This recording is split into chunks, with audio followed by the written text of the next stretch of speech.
Hello, everyone. We are finally here. Made it. We made it We got eventually. it through another weekend. I can't believe when I sent you the link, the power went out. I was like, are you serious? Like, I think the digital gods or whatever they are just don't want you and I to have this conversation. Because this is attempt number 3 now, isn't it? We've had 3 I goes. think I think so. Yeah, we had a couple back and forth with problems with the signal going out and stuff. So, but hey, we just gotta persist. And look, here we are. Here we are. So, for those who don't know, I'm on a generator. If you can hear anything in the background, that's most likely what you can hear because it's right outside my window. So, I apologise if I'm a little noisy, and Andrea's probably not. So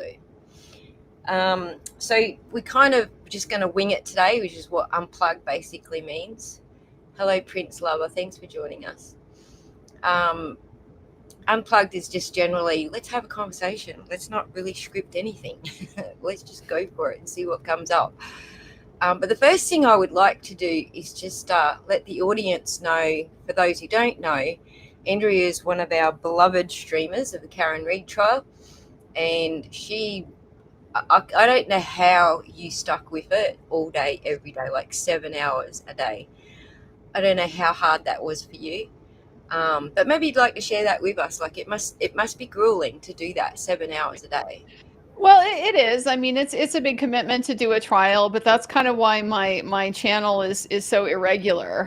For folks that are that have been following me for a little bit, you'll see like I'll go in pretty intense when there's trial time, and then I'll be gone for a while. I'm very much a fan of recharging the batteries. So I think I didn't make any new content for at least a couple of months and just had myself a summer, and had lots of stuff going on. I've got these kittens now that I adopted out of my yard. I found this litter of abandoned kittens that kind of took a little bit of my attention for a little bit. Oh my god, you But so kittens are now we've giving me clucky, like all these. You know how it is when you see a new baby. I'm oh getting a yeah. little clucky. I'm like, oh, I want another kitten. No, I don't. Then I'll see your Well, videos. I'm like, yeah, I do. No, you don't. I've never, I had a cat before, but I was really never a cat person. We always had dogs growing up. I like birds, I'm I mean, like not like a fancy bird watcher or anything like that, but I got bird feeders in my yard and things like that. So I've always been a little like, I don't necessarily love like having cats around my yard and stuff like that. But these little babies, when I found them, they were probably somewhere between 2 and 3 weeks old. I mean, they were just the tiniest little things. They're so adorable. Like, how could you not want to take care of a sweet little thing like that? And Until so they're I not did. I sweet took them little in, and things. they're Until they're just five little terrors.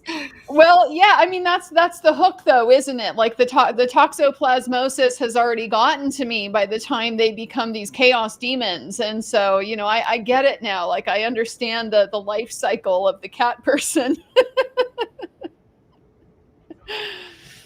Well, there you go. I've gotten so clucky just watching your videos, and I haven't had a cat for a while. I'm not a cat person. I'm actually a snake person. I like snakes, Mm. and I got my license to handle snakes and had a snake for a while, but um, I ended up getting a cat because of a snake. Believe it or not. So my cat was a gift from my son. My son and my daughter asked me to babysit one weekend. So she's got a cat and a dog, and he had a kitten, a brand new little blue, Russian blue, Mm. and just the cutest little thing. And there was a snake in the roof, and we were stressing. They were stressing that I wouldn't keep the pet safe from the snake. Well, the snake got the chooks first. I went out to the chook pen and noticed 2 chooks were dead. I was like, holy Mm. crap, what's going on now? Now what? And then Momo went missing, the little Russian blue went missing, and I was like, okay, where's the kitten? Usually if you meow, the cat will come. Like I was Mhm. meowing and meowing and it wasn't coming. And then I thought, well, heck, where's the big cat now? I'm starting to stress about all the pets. And the big cat was sitting by the woodpile growling like a freaking lion, which I'd never heard him do before. And I was like, oh no, what's going on under the woodpile? So I hopped out on the ground. I looked on the woodpiles, eye to eye with this freaking snake with Momo half digested in his mouth. And I just laid there and cried. I was upset for so long about the whole thing. I bet. Because the kitten died on my watch. Well, it's sad. You feel guilty. You feel terrible. And then my son was like, Mum is so torturing herself over this kitten thing. So he went and bought me this other kitten. And so, I ended up with my own cat, Freya. So I ended up being, turning from a snake person to a cat person. That's how it works. That's what does it. All because the snake ate the cat. Anyway. So I'm glad to see your kittens are doing well and not driving you too balmy just yet, but I'm sure not yet. There's time. So the questions that I've got, I don't know if you've seen the last couple of videos that I put out. Like yourself, I took a very long break. I wasn't doing, wall-to-wall trial streaming, but holy Hannah, that 2 years took it out of me. Mm-hmm. So I took a very long break and paid some attention to my build. And now I've come back and I'm like, holy Hannah. So the last 2 videos I put out is all of the red flags in the Jennifer McCabe phone extraction. And a lot of people are making comments that, I feel like legally I can't answer because, I'm not a lawyer and I don't know American law. I try to get my head around it and work things out myself, but it's always good to have a lawyer on hand to ask these questions to. So I get the impression that they're allowed to do this obfuscation, I guess you could call it, when they're hired as experts. It's not something they can be legally held liable for. Am I correct in saying that? To the extent that they can't be sued for what they say in court. There's litigation privilege for testimony in court, and that covers accusations that people make in court, that covers testimony that people make in court, that even covers perjury. You can't sue somebody for perjury. They can be criminally charged for it, but the situations when you can sue somebody for it are pretty much almost none. So experts definitely have a lot of protection in that regard. Wow. I kind of guess that was the case. That's the reason you can hire an expert to pretty much say whatever the hell you want them to say, right? Because they're protected. What was the next question that I had with that? Where do we go with justice for John O'Keefe now?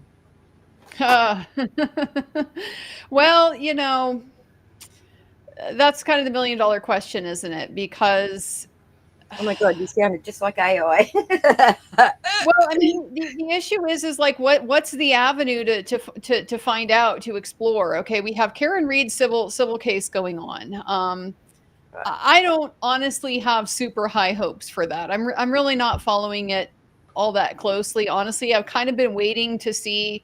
I saw the announcement that everybody saw at the hearing where the lawyer says we're going to be filing these third-party claims and we're going to be, filing the law enforcement stuff like that. I'm like, well, it's nice that you say that, but do it. let me see it when you do it. The fact that they didn't do that, is a little bit alarming to me. And from my perspective, I really call into question whether that is something that they're actually going to follow up on. But it's just it doesn't necessarily open up a whole lot of leverage in terms of the only way we're really going to find out, I think, what happened to John O'Keefe is if there is some incentive for somebody to tell us, somebody who knows, tell us what happened to John O'Keefe. And you're just not likely to get that through the context of a civil case, because all that's really at stake is money. Where you're more likely to get something like that is out of for example, when the feds were investigating. So the fact that the feds closed their investigation, seems to potentially shut the door on that. Now, there might be possibly room for a little bit of a crack in that door with this new revelation about Proctor's text messages and potentially the kind of stuff that may be on his phone. we don't know, of course, until if and until it ever becomes public what all is on his phone. But the indication was there was quite a bit of concern about his exposure for what they'd found on there. So if there's anything on there that's potentially criminal, it could open up the door for more investigation there. That might be an avenue, but barring that, I just don't know that we're ever going to know.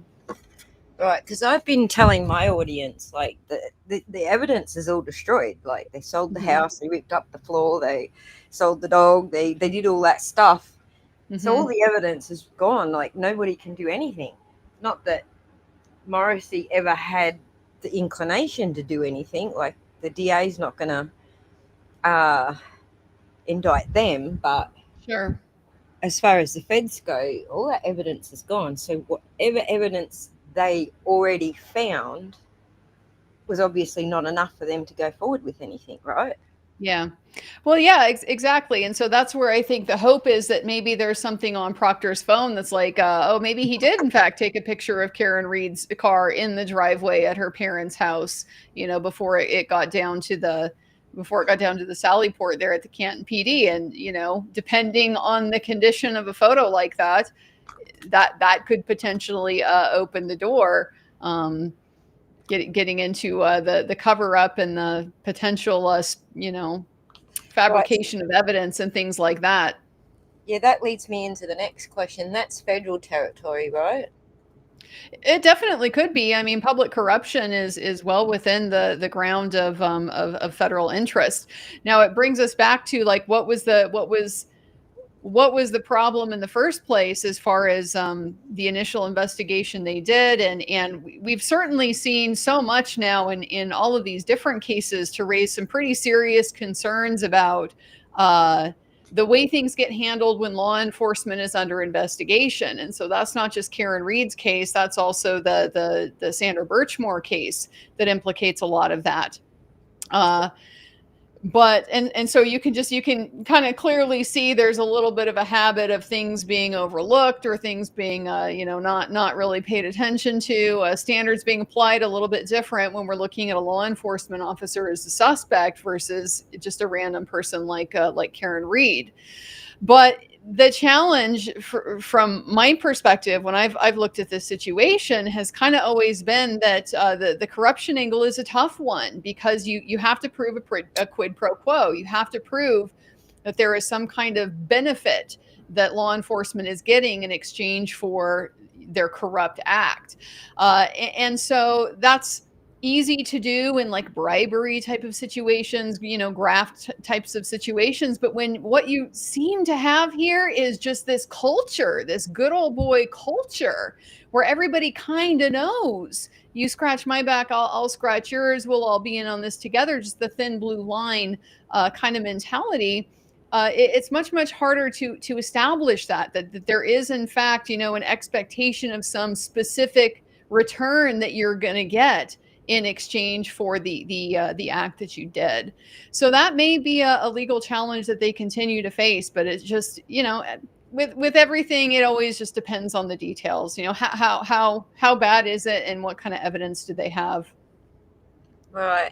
So the other aspect I was thinking was public pressure. Would the feds actually act because there is public pressure? I feel like we shouldn't drop the ball now that Karen Reed's free. I feel like we should keep the pressure on. But is that something that influences their decision one way or another? I'm kind of skeptical of that. Because of all the politics that gets involved. It is very political, but at the same time, the rank and file of the FBI are not political. They're civil servants. They have employment protection. It's really just the folks that are at the higher level executive positions and the higher level prosecutors and things like that are part of the presidential appointment system, and the ones that are, like, really obviously pretty politicized. But the rank and file generally isn't. And that's part of the thinking behind it, is that they should be insulated from those types of considerations. And really, I mean, it's fair. We don't want investigative decisions and prosecutorial decisions to be made based on who's in office. That's a terrible, terrible precedent for, Absolutely. yeah, it was just that would be really bad. But it also just means that, yeah, it can be very difficult to get them to care if it's something that for whatever reason they don't take an interest to themselves. How do you get their attention? I mean, that's something everyone would like to know. Right. And then what did you think about the Commissioner Cox revelations? You have any thoughts on that? I mean, he lied. Pass if you can I know, pass on that if you don't it's a want to day answer. in the lie. A cop lied. I was actually really disappointed because he was a victim before he became commissioner. He was actually a victim of this whole I'll get the words out, the thin blue line stuff that we've Mhm, just discussed. He was a victim mhm, of that himself, where mhm, he was the one who was beat up and left in the cold. mhm, And it took him years to get justice because everyone was covering up for each other. So hmm. I'm actually flabbergasted that he's been exposed for not just influencing the testimony of a witness to make sure that an innocent woman goes to jail, but also that he lied about it. Like, Mhm. I'm flabbergasted. I really am flabbergasted because he's that one person you would expect wouldn't do that. You would hope that he would have obtained some principle from that experience, but I think it's just an unfortunate reality that what a lot of people will learn from a situation like that is that I want to be the person that has that power. I was a victim of it. I don't want to be a victim of it again, so I want to have it and wield it against others. Um, that's just part of how these systems get perpetuated. Mm. It's very sad. Yeah. Very sad indeed. So, moving on from the Karen Reid trial, I heard you got hacked. I did. I did. I feel like such an idiot too. Well, don't feel too badly because I got scammed. Like, I wasn't hacked, but I definitely was scammed, and I had the potential to be hacked because I was so stupid about it. But Hmm. I wouldn't feel too silly about it if I were you. Like, it happens to the best of us. But so I noticed, like, one day your account starts posting about Bitcoin or something. I was like, Yeah. Yeah, really? some crypto scammer. And so here's kind of the story of what happened. And the reason why I feel pretty stupid is because it was not like this was not a sophisticated hack by any stretch of the imagination. This was a phishing scam that I fell for. And so it was fortunately just limited to Twitter. It didn't get to it didn't get to like my bank accounts or anything, Yeah. super serious. Although, like, I realized as soon as I couldn't get into my Twitter account, I realized, like, oh my lord, so many of my connections that I have with people, I just have them through Twitter. And so that was pretty stressful to realize kind of how much more significant that was than I had really thought it was going to be ahead of time. So basically, what happened is I get a DM, and it's from somebody that I'm connected with and that I have messaged with before, who is in the creator kind of field, and asked me to vote for him in a contest. And it's just a link. And we see stuff like this all the time. People do different competitions and stuff like that. So I click on the link, and it takes me to this pop-up spoof page to log into Twitter. And so, I normally use Twitter app.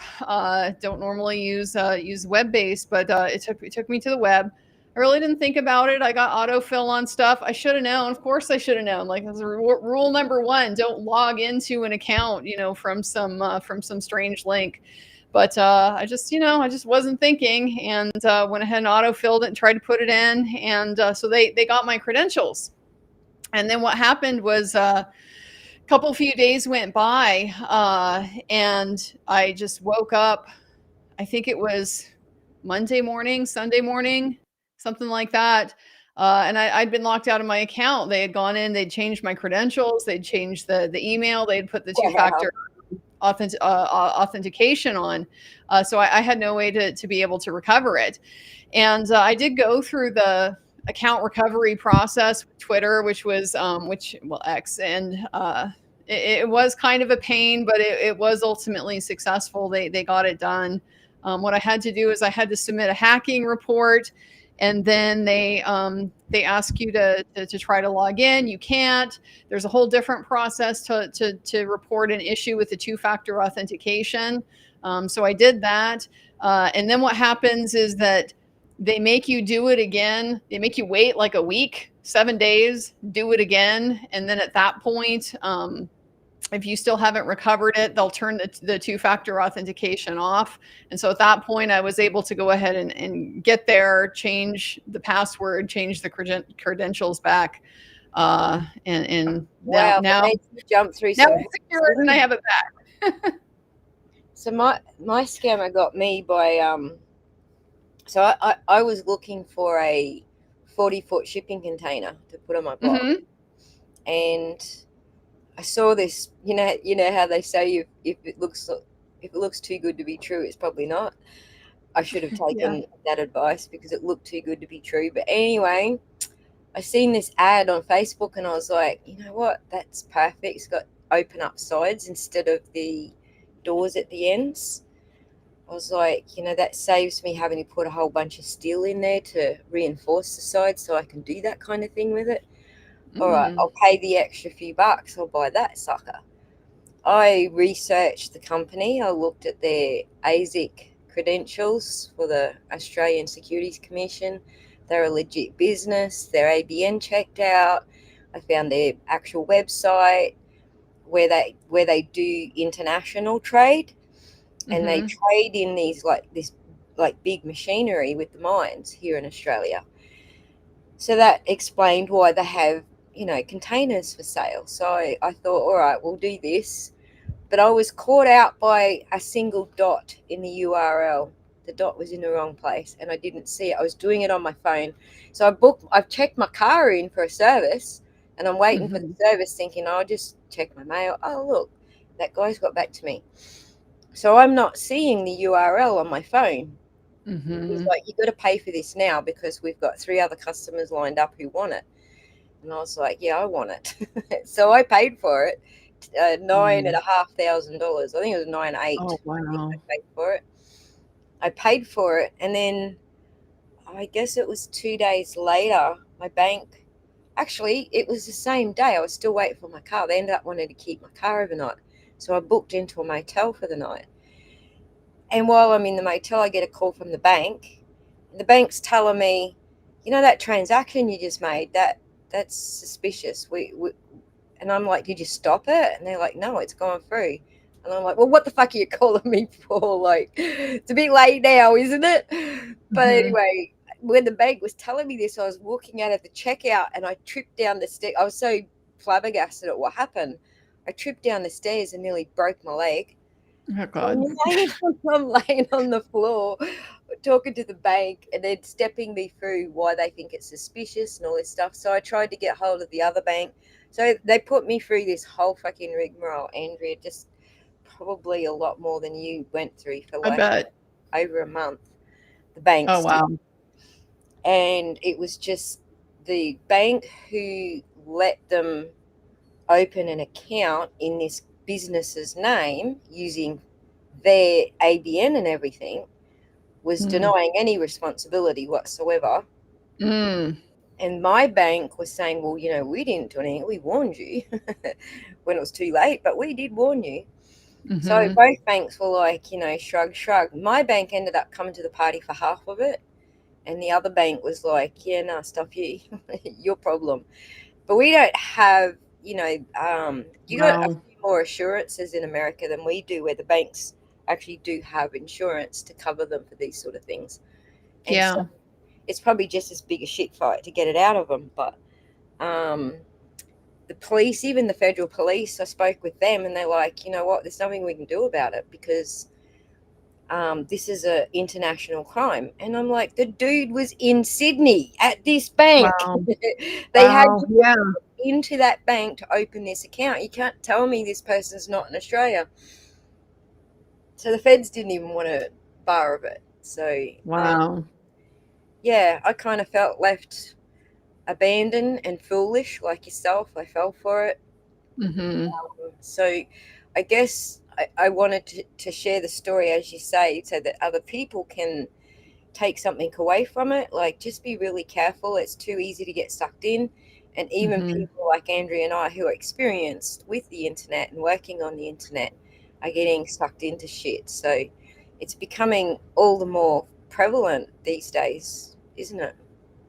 It is, and it's it's unfortunate because it trades on our trust. It trades on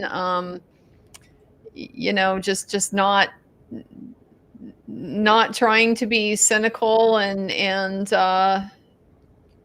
bleak about everything that you run into. I feel like this phishing scam, like the reason I'm so it bothers me so much is I feel like it was literally the one thing it's literally the one thing that could get me, to That's fall weird. for it. There's another It creator came from a friend, and it's like, saying, help a friend, like that's, and so to like distort that, and now I feel like I got to be untrustworthy.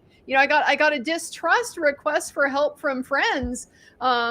It's just it's very disappointing and disillusioning, and I think also some too of what you said, like just the process. You're very disappointed that the process isn't being taken more seriously. And I mean, come on, it's a Twitter account. Like, again, it's not like your situation at all. I didn't lose any money on it. It was nothing. But I was very worried that my account is going to be used to scam people. I've got a big audience, and somebody's posting these sketchy links to buy whatever crypto thing, and they're getting into my DMs and contacting other people and trying to hack their accounts too. Like, I just felt so terrible for being this gateway to something like that happening. yeah, yeah, you do.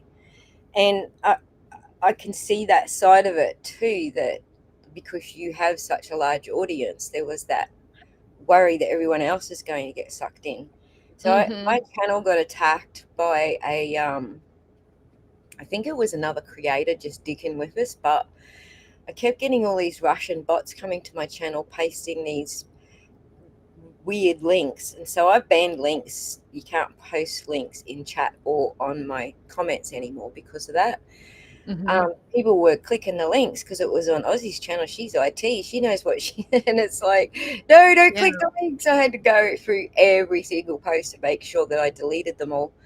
Mm. And you worry because people see it as your credibility because Andrea Mhm. said it. It must be true, or because Mhm. Aussie said it. This must be okay. Um, Yeah. so I understand that concern you have with other people. And that's also why, in the end, I started talking about what happened to me. I was very embarrassed about it to begin with. I felt very Mhm. foolish. I'm the person everyone turns to. Is this a scam? What should I shouldn't do? Or, check this email out for me or whatever. It's usually me they come to, especially in the family. So I was very embarrassed about it to start with. But I realized in the end I had to talk about it, Yeah. that it can Well, I happen. do. I mean, I accept I'm too old for the internet. It's like officially happened. It's okay. I'm not going to go anywhere. But at the end of the day, that's really all it is. It's just a little ego burst, and if that's the worst thing that comes of it, it could have been a lot worse. Right. It's terrible to hear, Diane. I just watched a Mm, show here in Australia about a couple of people had their identities stolen. So one dude, he's just sitting mm. there on his account one day. I think he might have been on his ex account or something. Next minute, his phone is like gone into SOS mode. And he's like, wait, what's going on? And then 10 minutes later, his email account went down. Mm. And it's 5 years later, and they're still trying to open bank accounts in his name. And Oh, wow. he was doing a transaction where he had to provide his identification for something. So, you can't do anything these days, even in Australia now. You can't even be on the internet without giving someone your identification. You have to give them your driver's license and prove your age and all this shit. Because why won't they think of the children excuse? Mhm. So, Mhm. so he was doing some sort of transaction where him and his wife had to provide their ID. So this hacker had got all his ID, and for the next 5 years, every 6 months they get hit. It's still Wow. going on now, and the feds won't do Wow. anything. No one's helping them. No one gives a shit. Then another couple. It was just a whole program about all these different people who have been hacked this way. So, and Yeah. it's not that you're too old for the internet. It's that it's just becoming so pervasive. Yeah. These people are all very experienced business entrepreneurs and very experienced with the internet and run their own websites, and even they're getting hammered, through different various means. So Yeah. it's very sad. So I'm I've sorry to taken it as a lesson. Like, I got the two-factor authentication on now. I've got my strong password, like, all the things that I can do. I'm going to be suspicious of links again. Like, it's a learning experience, and I'm just fortunate that it was, again. I mean, yes, it mattered, but at the end of the day, it was just X. It wasn't like you're saying, the identity theft. Oh my Lord, like that type of thing can just be an absolute nightmare to try to right. get ahead of that, to get around the bureaucracy to deal with something like that. Well, one of the guys on that program was saying that he's got no choice but to change his identity. He Hmm. has to change his identity. Like, he's put Hmm. everything in his wife's name, and now Hmm. he has to go get a deed poll to change his name and his identity because he Hmm. can't get his identity back. So Hmm. it's Mm. shocking, Yeah. absolutely shocking. Well, I'm sorry to hear that, Prince. It seems like a lot of people have been through this experience. So Hmm. I'm sorry to hear that. Michelle, also one of my mods, she's not here at the moment. She's sleeping for work, but she had her identity stolen. So Mm. every now and again, it happens to her. Like, something comes back to bite her again. There's other things that follow on from it. So, Mm. but yeah, what cases are you covering now, Andrea? So lately, I have been all in on the Tyler Robinson case. I've been really, really focused on that. That's the guy who's been charged with killing Charlie Kirk Yep. down there in Utah. So that has really barely started going, and yet it's already massive. There's like 140 filings, I think, already on the court docket. So there's just a lot to keep up with. I went ahead and started an archive of the legal documents that I'm collecting. So, because I hadn't seen anything like that, and it's sort of one of my frustrations with the access to the courts is just how difficult they make it to be able to find information, to just get the court file, just to get the court file. Like, we live in Right. the 21st century. All of these courts have e-filing now. They have since COVID, just like they all have cameras in them, all since COVID. But to actually get access to that Is this is one is more is a whole difficult? Is this one complication. a bigger challenge because it's federal? Because I understand federal just never It's not. have. It's not federal. No, Oh, it's at the state level. This is a state level prosecution, and that's part of what makes it a little bit more difficult. Federal cases are real easy to follow because in the US we have the PACER system. It's just this unified federal filing system. Anybody can get an account on PACER. You can get the documents. You have to pay for them, but it's really cheap. Like, by buying legal documents kinds of standards. California's probably one of the worst, like one of the 50 cent a page things to like send you a PDF. But then there are cases like I'm trying to get caught up on Luigi Mangione and also Rex Heuermann, the Long Island serial killer, alleged. Um, and both of those are over in New York State court. Luigi's also got a federal case, but his New York State court case I'm trying to get caught up on. And you can't get electronic documents out of New York. They have them, but they just won't make them available. So it kind of becomes this process of either piecemeal hunting things down as you can find them online, or probably what I'm going to have to do is kind of similar, like what I'm doing with Tyler Robinson, is just try to get them myself, and then if I get them, I'll probably make some kind of archive about it, just so somebody else doesn't have to go through that kind of process again. yeah, right. Well, there you go, guys. If you want the documents, go see Andrea's channel. You've got a Patreon too, haven't you? It's a Substack, yeah. And so the Substack is where I've got it's where I've got the legal archive, the document archive for Charlie Kirk. So I'll be maintaining that. I'm not buying everything. Like there's a lot of things that aren't substantive, like the returns of service and stuff like that. And a lot of times, like proposed orders, I'm probably not going to buy. But I am trying to get most of what I read through and see that appears to be substantive. So that's been the case I've really focused the most on recently. It's going to have a hearing tomorrow because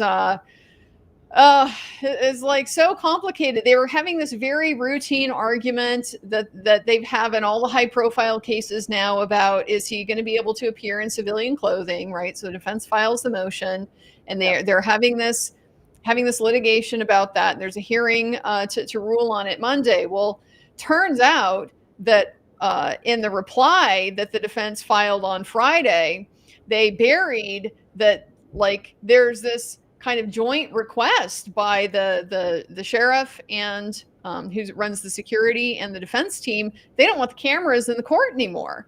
And so they're just kind of putting it out there. The court should take away the cameras. And I'm like, wait a minute, nobody ever filed a motion. There's been no notice to anybody. It's like literally just kind of got slid in through these late, last minute filed documents. And I don't know if the hope was like nobody's going to notice, or maybe we can just run it through. I don't know.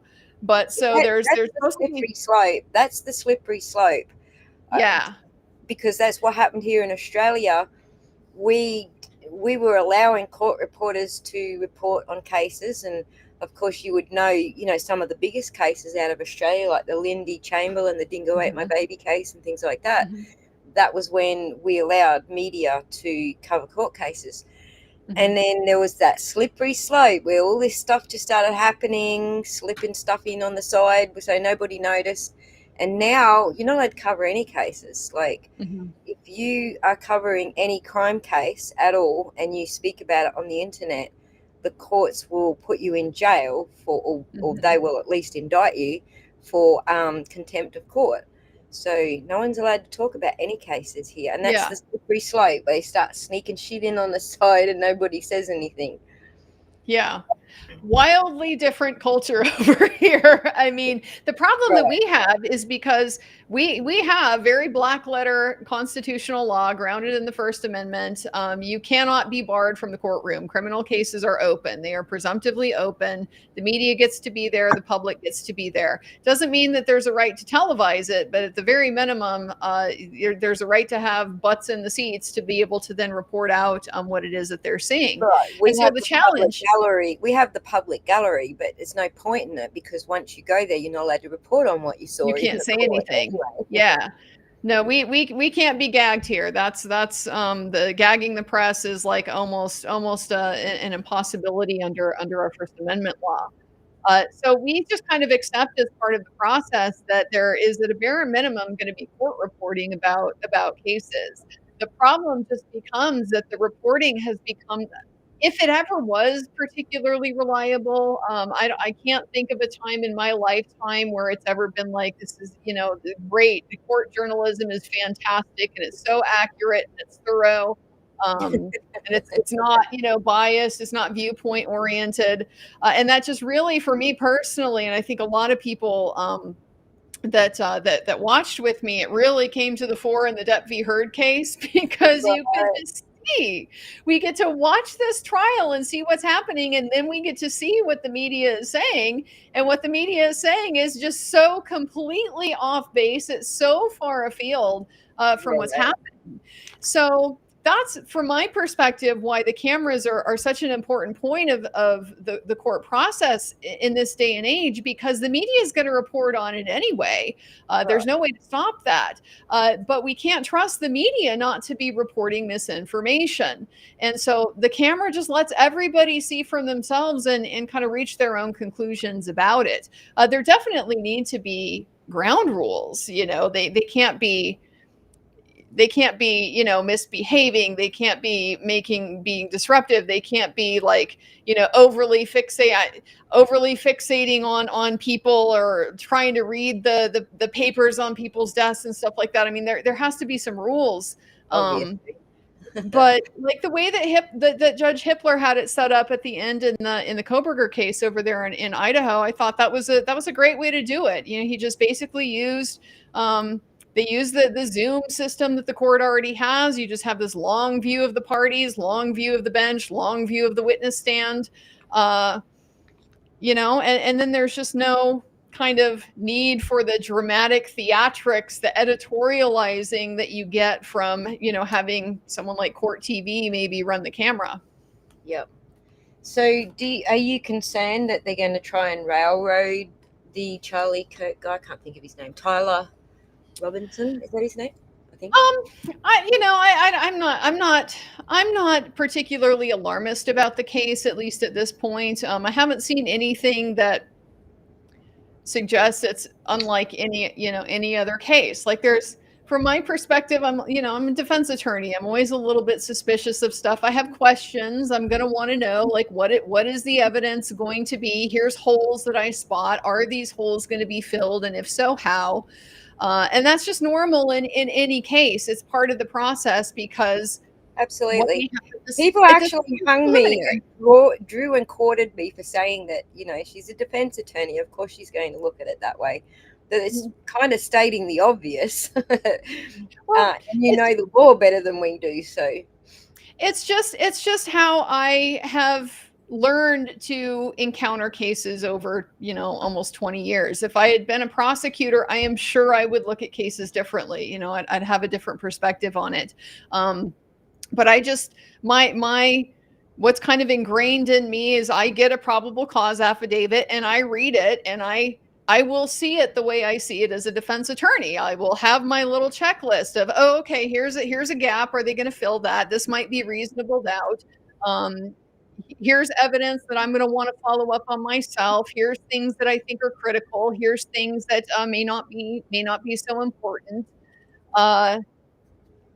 And yeah, until you get to a stage of the case where there's more evidence on the table, Charlie Kirk's case, I think, has the advantage, fingers crossed so far, that there's supposed to be a preliminary hearing. This is something that I think, had it happened in the Koberger case,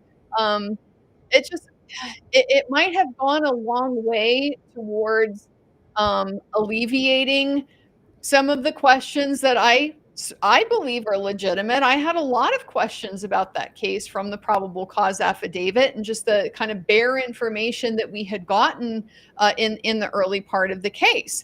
But then as we get into the much later stages, when we start to learn a little bit more about, you know, the stuff that didn't make it into the affidavit because they acquired it after the fact, well, now this is starting to sound a little bit more like you've been able to fill in at least some of those gaps.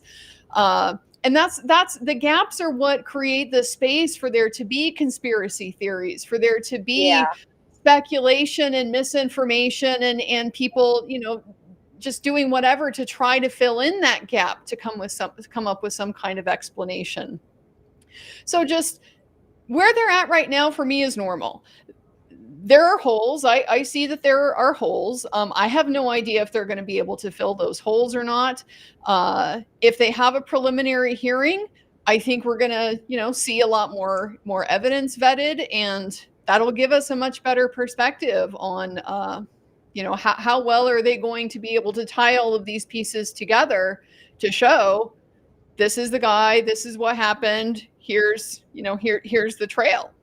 Yeah, I've been watching a lot of the conspiracy theories going on about that they're going after his wife and like everyone. There's so many conspiracy theories. So I think I'll be watching your channel knowing that you're taking a little bit more balanced approach to it. Well, I try. I mean, that's part of why I just focus on the court process. You know, there's there's all kinds of different ways to look at a case and to follow a case.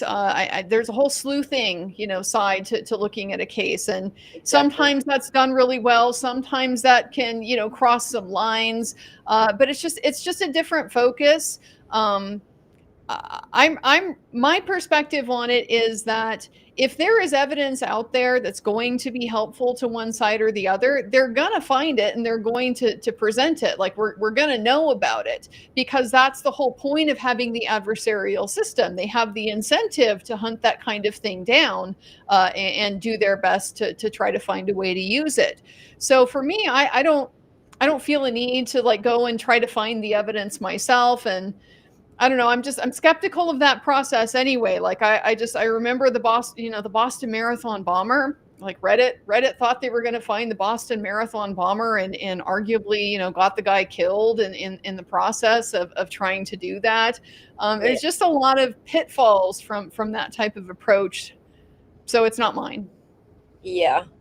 Yeah. Well, I feel like there's a fine line. Like even digging into the data that like I'm doing now, there's a very fine line. I'm certainly Mhm. not going to stand here and say the O'Keefe family are this and that and blah blah blah, or Mhm. that these people did X, Y, and Z. I can have suspicions. I can Mhm. say what I think the data points at, but I think there's a very fine line between that you can overstep there, and it starts hurting people. So I I agree. completely agree with you with that.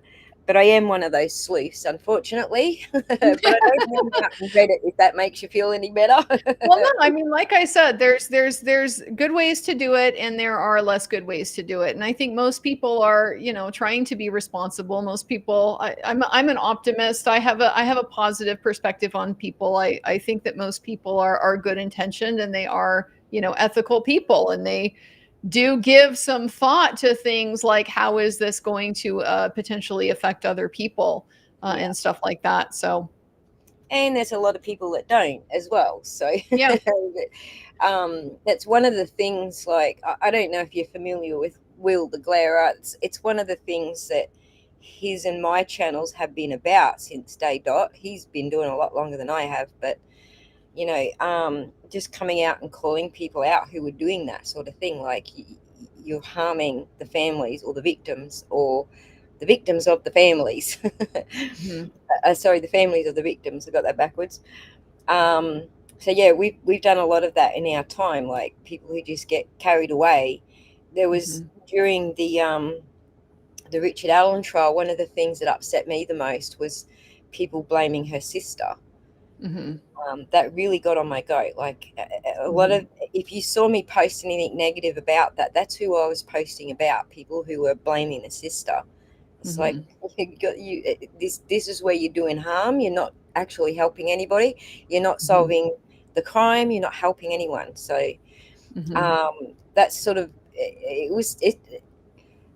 it's that kind of thing I've always called out, but only through showing people how the internet works. Don't believe text messages just because someone says this text message came from Rara doesn't mean it's true, because that can be Mhm. faked as well.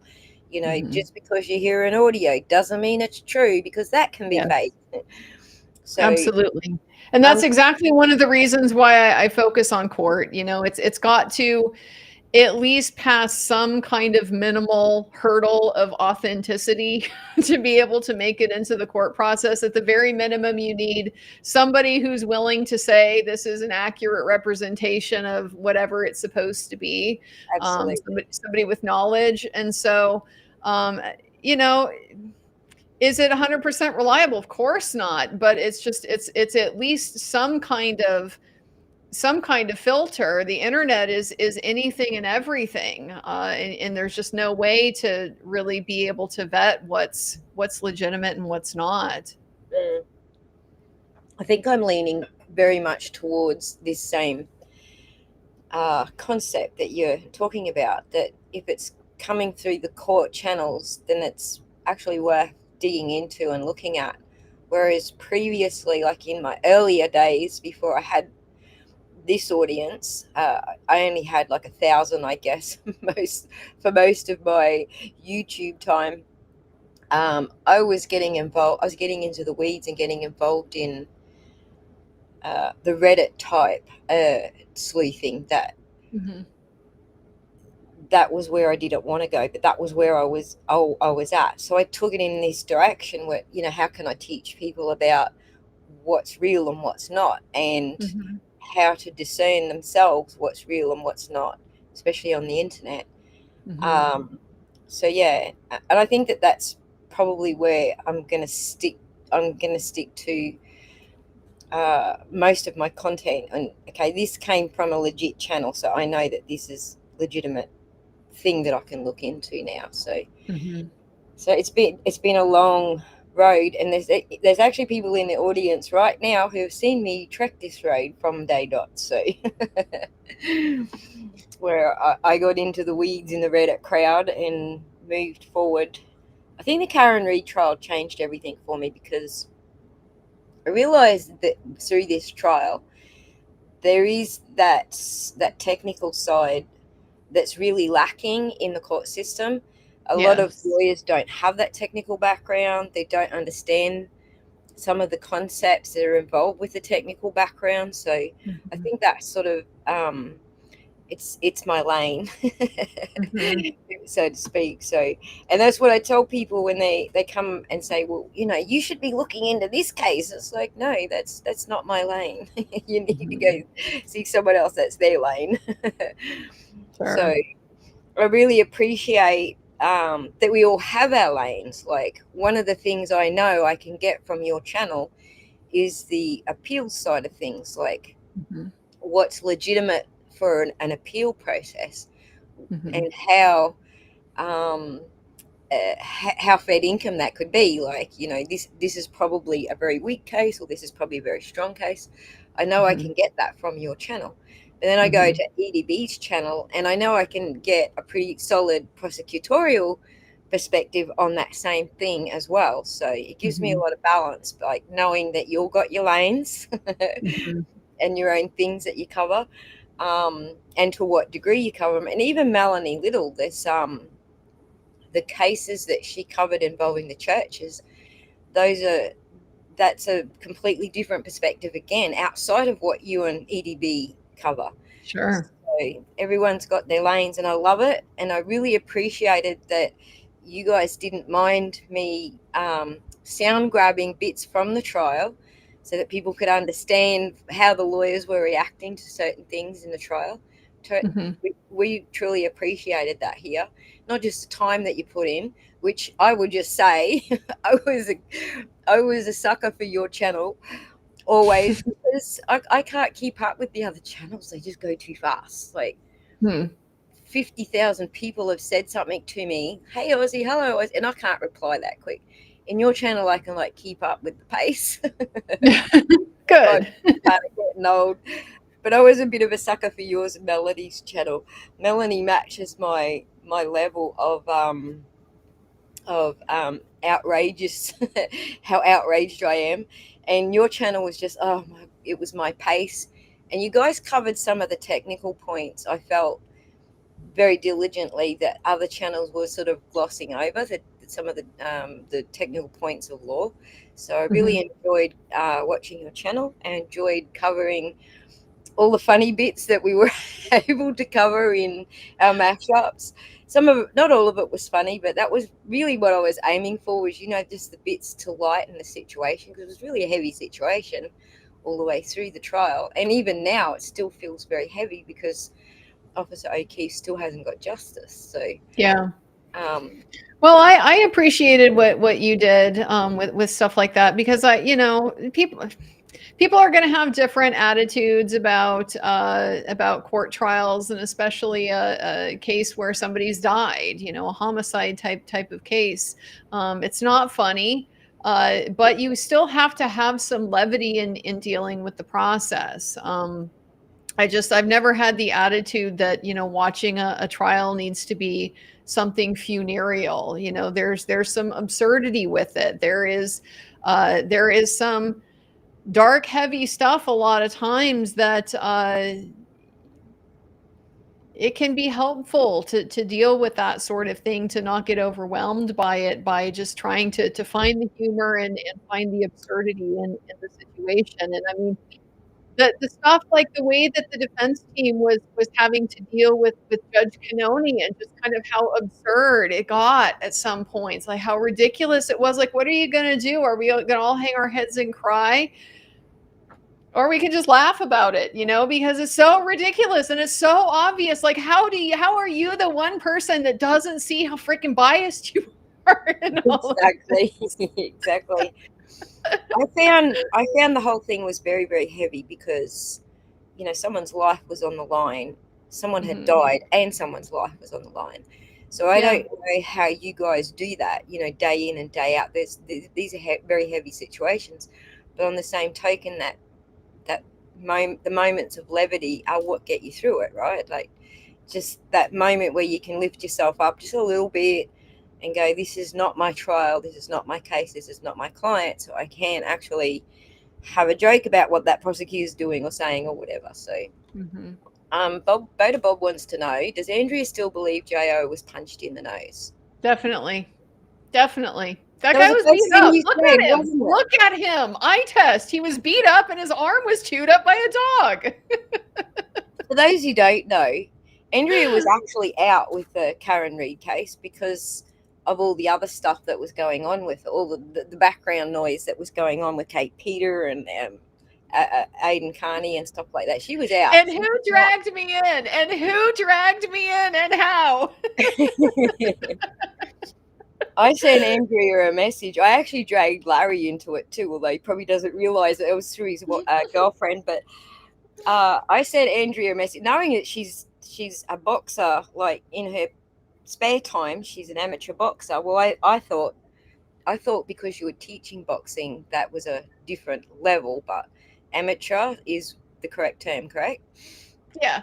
So I sent her the photos of John's face. There was, I think, and his hand. Hey. And your first response, and I put a video out. I didn't say who it was I was speaking with because I wasn't sure you wanted me to say who, but I did put a video out saying, like, I spoke with a boxer who's also a lawyer, who's telling me that this is definitely a boxer's fracture and that on the hand, and that the face was definitely boxed. So yeah, that's definitely what it looked like to me. I mean, that was not a car accident. That was a guy. I mean, that's a guy with a face that you see.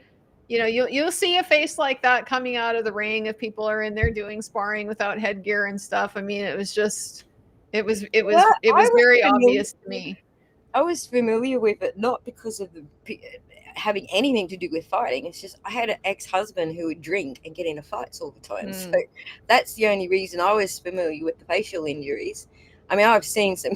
I don't even want to go there, but yeah, getting drunk, going to the pub, getting drunk, and then kicking someone in the head for no reason, and then getting himself beat up and whatever. I've seen some injuries. And being the wife, it was always me that had to patch him up afterwards. So so I was already familiar with that kind of injury, and especially the hand. When people are drunk, they don't necessarily have their wits about them, and that's what can cause that kind of fracture, right? They didn't hold the hand right, or then they're too drunk to actually throw the swing. That was my ex's problem. Well, the things about injuries like that, and I want to be clear too. The boxer's fracture, it's like, this is a colloquial expression. Like, this is not a diagnosis. This is not a medical diagnosis. What it is it's because you have all of these small bones in your hand. It's very easy to injure them when you punch, because they all move against each other, and so little things like if you punch with your wrist like this instead of your wrist like this, that can cause you a major hand injury. If you land, with these knuckles and instead of with these knuckles, that can cause you an injury. So even if you're like really good, it's very common to get injuries like this from fighting, because you just can't control all of those different variables. But that's exactly why boxers wrap their hands, is because it's not like you're trying to keep yourself from getting scabbed or something like that. It's literally to hold those small bones, to brace all the small bones in your hands and down into your wrist together, to give you a little bit more stability and avoid things like the boxer's fracture.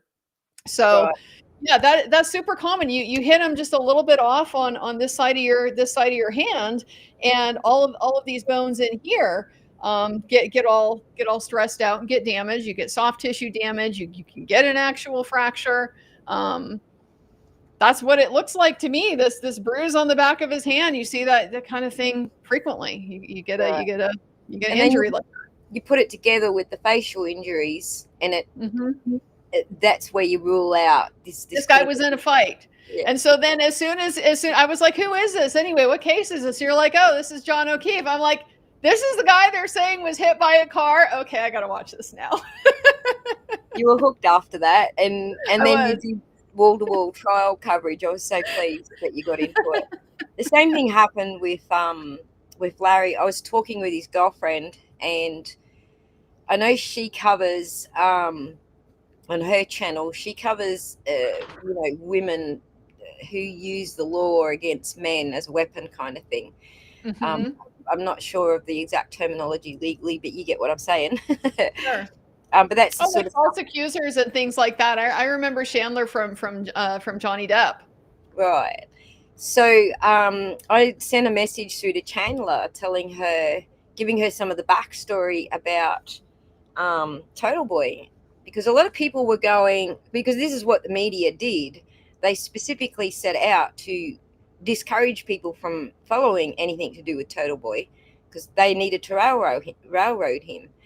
So Mm-hmm. I sent a message to Chandler going like, this is getting a lot worse for Turtle Boy, because now there's this woman who says she's pregnant, and she's got his bail revoked by lying, and Chandler was just gobsmacked. And at that point, her and Larry were like, yeah, no, he's too much for us. We're out. But once I told them about that side of it, I did like a 10-minute video for them and just privately shared with them to explain what had gone on. That was the day he got, he was in for 60 days, and they were trying to Mm-hmm. make him stay in longer. And then the Yeah. null prosequi or whatever it was happened that day. That was the day I reached out to her, and then all of a sudden they were back in as well. So I'm Mm-hmm. so glad that I got people interested and watching it again, because it's a whole thing. Like, it's not Yeah. about him as a person, it's about what they're doing to shut people up, to prosecute innocent people, to frame people. It's that whole package. It's nothing to do with the personalities. Yeah. What is your opinion of Colin's hand? So Oh, the scabby hand, the scabby hand. To me, that I've seen that a million times too, and that's what you look like when you're a dumbass who punches the heavy bag without wrapping your hands. That's what happens. You get your knuckles scraped up all exactly like that. I think he was what? probably You mean he hitting the wasn't heavy doing bag the without his knuckle vest. dragger? It was not, he did not slip and fall on the ice and catch himself on the knuckles. I am quite confident of that. Nobody on the planet has ever done that.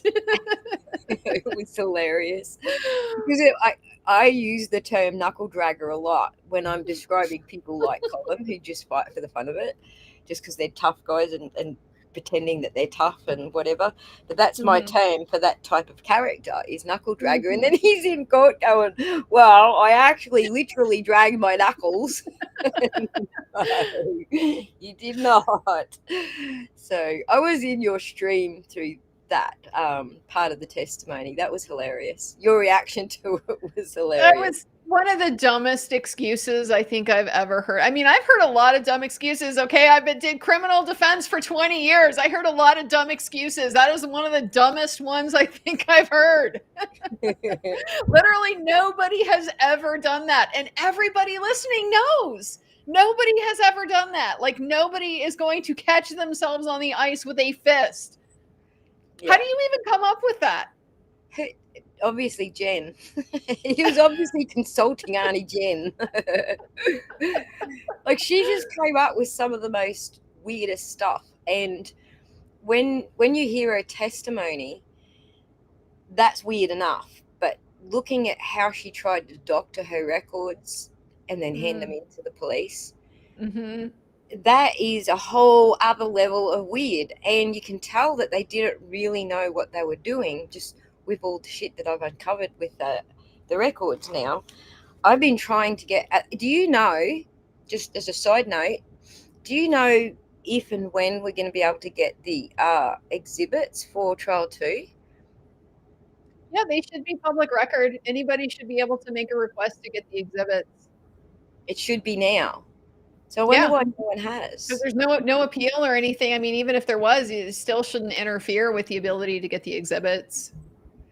Well, so no one has. Mm-hmm. I've not found anything. I'm looking. Like, I don't have access to a lot of the American systems because I'm in Australia. They block us. So it's not easy for me to find things. I just got to wait until someone in America goes, oh, yeah, I just spent $500 getting the records. Sure. But I would love to get my hands on trial 2 exhibits because the cameras were freaking shocking in trial 2. A lot of the stuff that I'm studying right now, they kept moving the camera away from the screen and we missed what was on the screen. And so I can't rebuild the data just from, him talking about what's on the screen. So, but yeah, it'd be interesting to get my hands on that. What was the sidetrack before the sidetrack? Oh yeah, that's basically what I'm looking into right now is how. All right, first of all, why did she do this with her data? Okay, I know when she done it. Now that Ian Whiffen's testified the second time, he's given us the time frame. We know that she done this to her own phone, whether it was someone extracted her phone and was working in an SQL database on a computer, which I think could be the case. There's a lot of hints that that was the case. Or whether she was doing stuff on her phone to try and cover her tracks, and then someone else had to try and cover those tracks because she did such a bad job of it.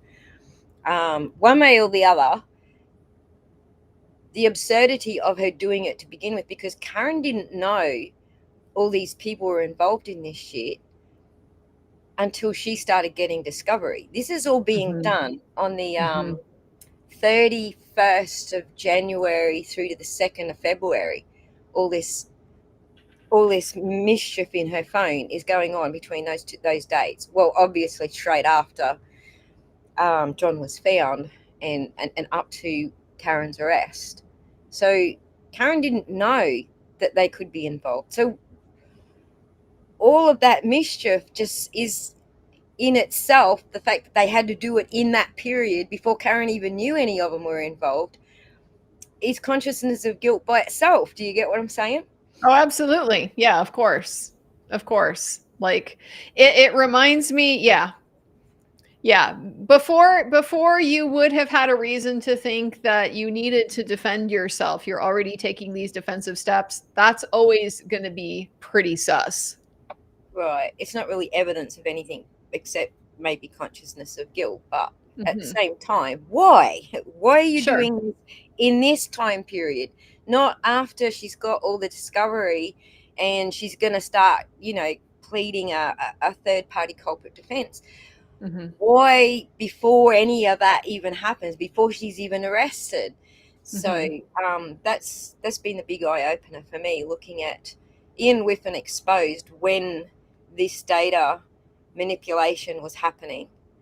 And then Trooper Guarino refused to admit outright that he did the physical phone extraction.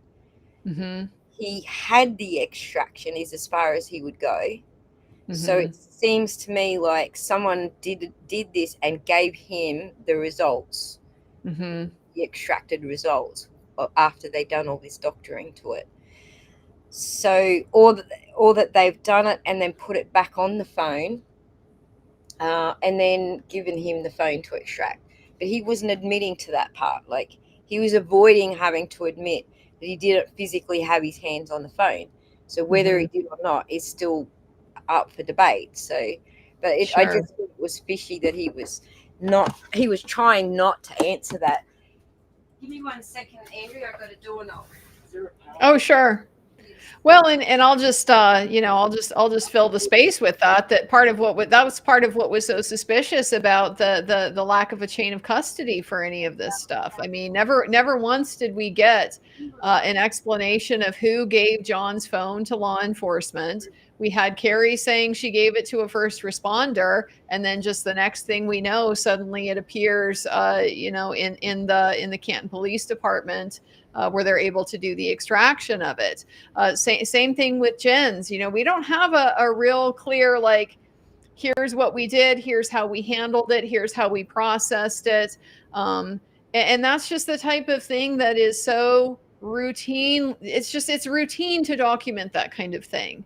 So the absence of it in this particular case is another big piece of what, like, raises questions about, why didn't you do that? It's sus that you didn't do that. Yeah, there was so many sus things that happened with, like, the metadata, like all the screenshots that the witnesses provided. There was no metadata for that. That was sus. And then on top of that, there was no metadata for the footage from the town library and from the Sally Port, and there was no metadata for any of that. These are standard processes, aren't they? Yeah. I mean, they are in Australia. And it didn't ever make sense to me why the judge was allowing it in when there was no digital evidence, no digital footprints or chain of custody, if you like. That, to me, was probably the biggest red flag, that she was allowing it in when there was no chain of custody. And she's like practically making laws for Massachusetts. She knows digital evidence, doesn't she? She knows the rules. Well, she probably doesn't know that much, honestly. A lot of lawyers don't really know that much about how digital information works and how storage works. We rely on experts to tell us how this stuff works, and to tell us if there's a problem, and to tell us what kinds of questions to ask, because we can't be experts in everything. We have to be in our own lane. We're experts in the law and the process. So I don't know that she necessarily did know about digital stuff. She certainly didn't care. We know that. We have our first visitor here. This is it's getting to dinner time.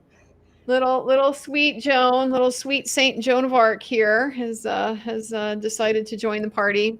But anyway, that's where the bar for admissibility in the U.S. is pretty low, because they don't have to. Metadata isn't a condition to being admitted as evidence.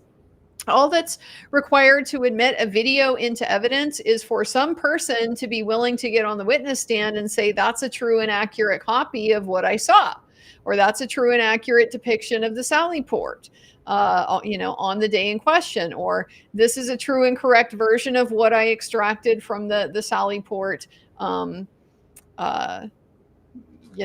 server, whatever, however they have that information stored from those camera systems.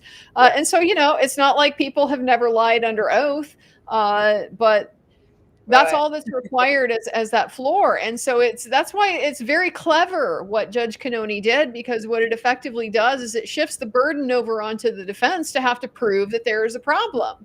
It's going to come in, but then they have the opportunity. They can potentially challenge it to say, well, this isn't accurate because, look, here are these issues with the metadata. And that's why the prosecution ran out the clock on the challenge to the metadata, just withhold and withhold and withhold and withhold and withhold. And you end up having to go to trial before you're ever in a position to litigate whether they have to be compelled to turn that over or not. So they just ultimately won the race there, and deprived the defense of evidence that may have been able to call into question, the legitimacy of what they were presenting. Right. So since we're on that topic, I wanted to ask you about the defense strategy. Like, we can surmise all we like. They're not going to tell us, obviously. But a lot of people are saying to me, because I am doing this extra research on Jen's phone data, now that we've got some exhibits that I can copy and paste and I've got time to do it. But people are asking me, why didn't the defense go into this in more detail in trial 2.0? And my general response to that is that I think they were trying to avoid going down the third party culprit defense, even though they put that motion in to Judge Canoni for trial 2.0. I think that was a strategy to sideline or to get to sidetrack the Commonwealth on that path, that they were going to do this again, and that this was going to be the McAlberts definitely didn't do it, trial 2.0. And I got to give Hank some credit for not going completely down that path. He did to a degree, because he got hired and he got whiffing, and the defense's questions were very little about Jen's data. It was more about John's data. So I felt like they did a really good job of misdirecting through their motions and sending the Commonwealth down this path of getting these experts to defend Jen McCabe, when their entire approach this time was less about third party and more about disproving the prosecution's case. So what did you think about that? Do you think that that was sort of where they were, that was a sort of angle? Oh, absolutely. I mean, I think you nailed it. It was a very subtle strategy shift from the first trial, but it was so extremely effective and very smart from my perspective, because the first trial was focused on these people did it, not Karen, and the second trial was focused on you can't prove Karen did it. There's too many questions you didn't answer. There's too many suspicious things out here that are left unresolved. And so it turned that murkiness into an asset for the defense. Instead of the first trial, it was positioned much more of as a question of have we proven our point or have they proven theirs? And it's never supposed to be a binary. Like you don't want, as the criminal defense side, you don't have a burden of proof. You don't want to even implicitly assume one if you don't have to. But that's just kind of naturally what happens when you point the finger at somebody else. They expect you to be able to back that up, you know? And so if you aren't able to do that, then, you know, they question the legitimacy of the defense that you're bringing. So the second time around, it wouldn't have served them to try to focus on you know, a lot of nitty gritty details about why Jen looks so sus. They didn't need to. They already had so much that showed what was the problem here, between just the questions that weren't asked, the not searching the house, the not, you know, following up on this being a dog bite and like really obviously not a car accident, the injuries not being from a car accident. For me, that was what I was so glad about in the second trial, was because for me, John's condition has always been the key to proving, you know, to establish and they focused on that. Farron wasn't guilty. That didn't happen. He didn't get hit by a car, end of. And so that was so much more the focus, and it would have been a distraction to go down into the rabbit hole with all the details of Jen's data. I think also it played in their benefit because they didn't go down that road. It made the prosecution look a little bit silly because they're going down this road and the jury's got no freaking idea why they're going down that road. They're like, well, why are we looking at Jen's data? Isn't this defendant the person? Aren't we supposed to be looking at their data? The jury would have no idea.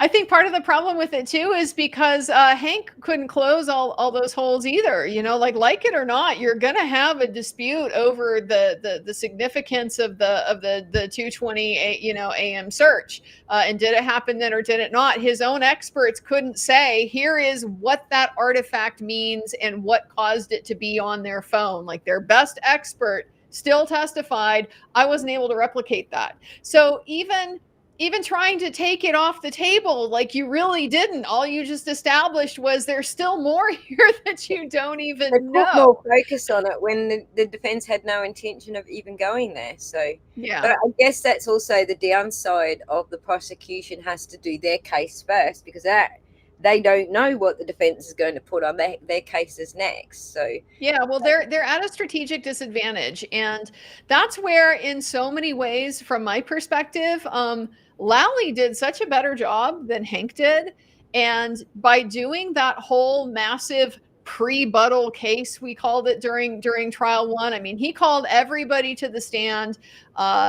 what that kind of served to do is it sort of put it's like it put the defense in the defense's mouth. They weren't even getting up there saying this is what the defense was, but Lally just kind of brought everybody up and ruled out, that there were problems with like any of the McAlbert witnesses and stuff like that. And so it just it The other helped him thing that overcome that positional disadvantage. I think the other thing that Lally did very well was he scattered it. So it was there was two things. He drowned the jury in detail, and he scattered it. So he had, Jen on first, and then 3 weeks later he has the experts on about Jen's phone, and then 4 weeks later he has the second expert. He had scattered it so broadly over such a long period of time. He completely exhausted the jurors, and he mixed all the information up so that it was all different witnesses at different. That was so hard to follow. So I think that even though that might seem like he was scattered, I think it was actually all deliberate. And he did that way better than Hank did. Hank was very, very much more methodical, I guess, in his approach. But he did do a way better job. But I was really impressed with the defense's approach this time. Sucker them into thinking they're going to go with a third-party defense by putting that motion to the judge for trial 2. It made them spend all that money on trying to disprove the third-party defense, and then they don't have a third-party defense. So I thought that was a brilliant strategy. I loved it. We're still guessing because no one's going to tell us that was or wasn't their strategy, but I think it was. Yeah, no, I think you're right too. It's very smart because you don't have to play your hand like that as the defense. You always get to hold your options open as long as you've disclosed it as something you might do. You don't have to commit to actually doing it. And so they did a very good job of just cracking the door, so enough to hint that like head fake, maybe we might be going there. But I think at the end of the day, they never intended to. I think you're right about that.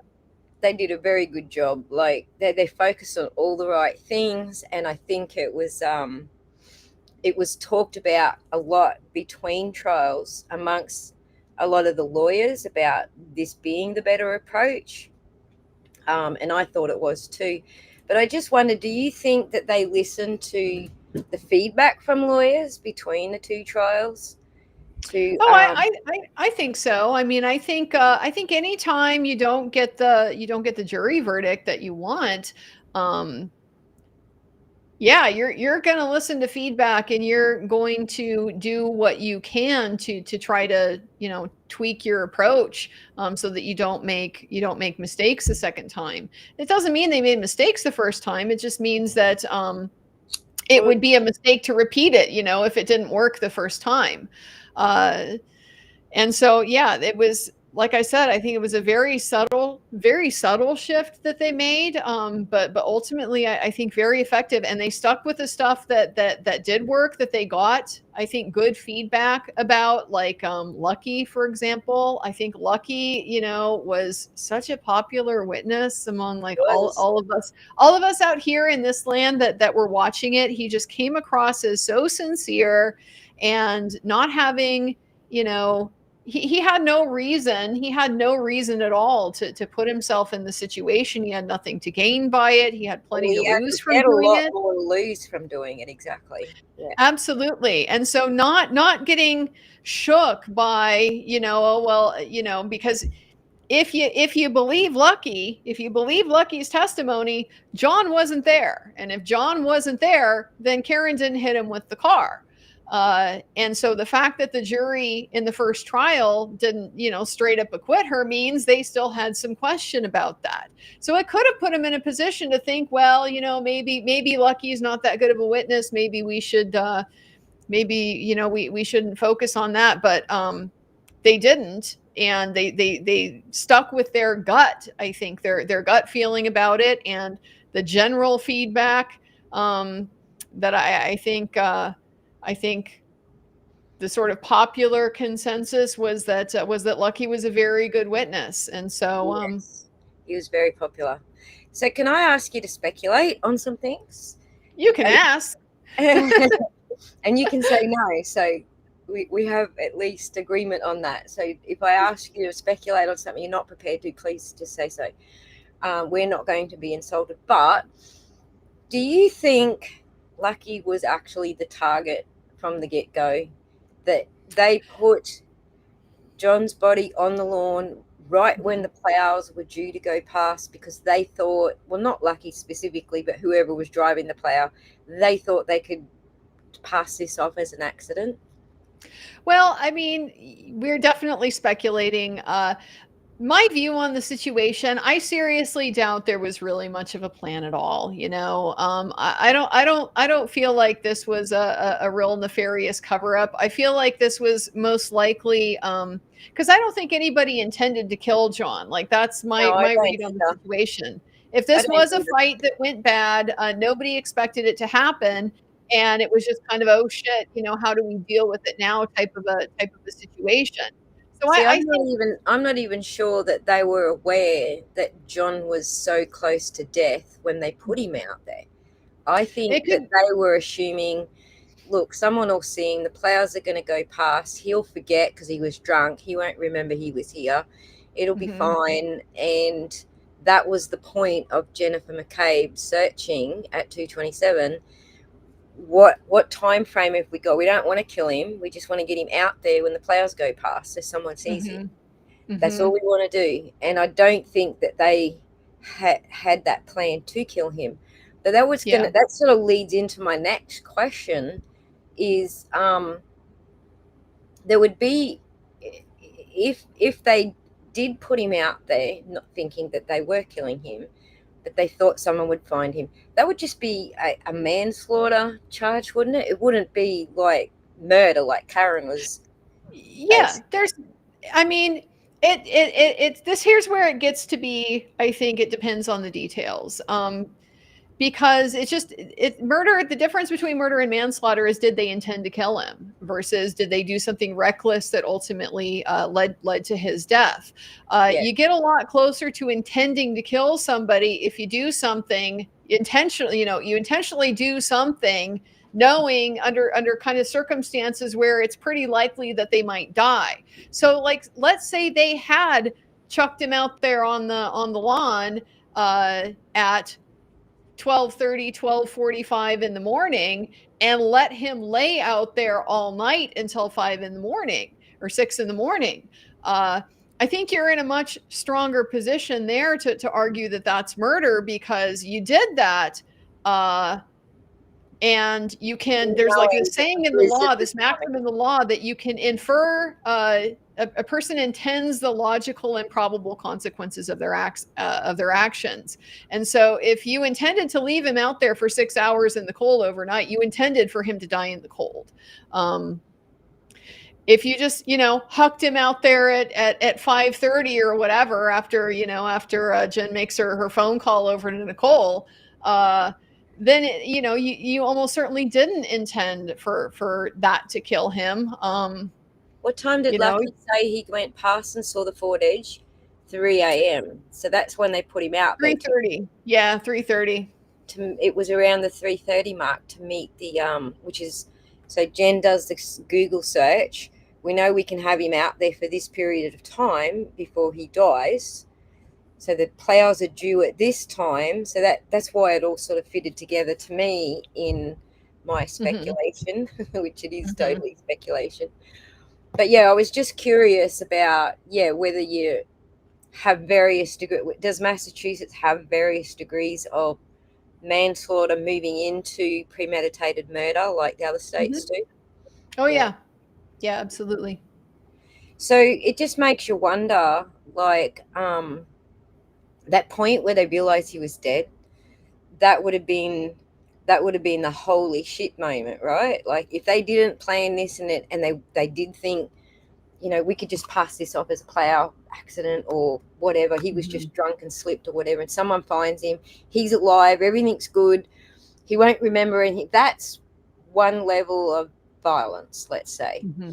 Yeah. Then there's this point where he didn't get found at 3 a.m. or 3:30, like they thought he would, and he spent an extra 2 hours out there. And then Jen McCabe fucked everyone around and made Karen drive all the way fucking back to his house, wasted her time. So that was another hour that he was not in receipt of help. That part there is a different level of murder. It's still accidental, but it's a different level at that point because they knew he was out there, right?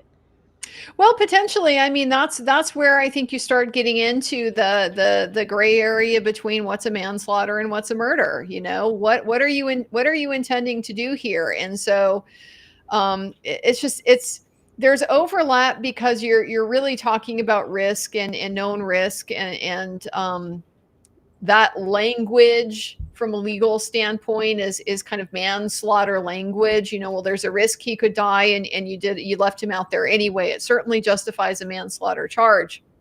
And then you get into murder when you're talking about if you could have brought him inside, or you could have called 911, or you could have done something to help him, and you knew that laying out there was going to cause him to, you know, he's going to die in the cold, and you left him out there anyway, you intended the logical and probable consequences of your actions. So you're getting a lot closer. I think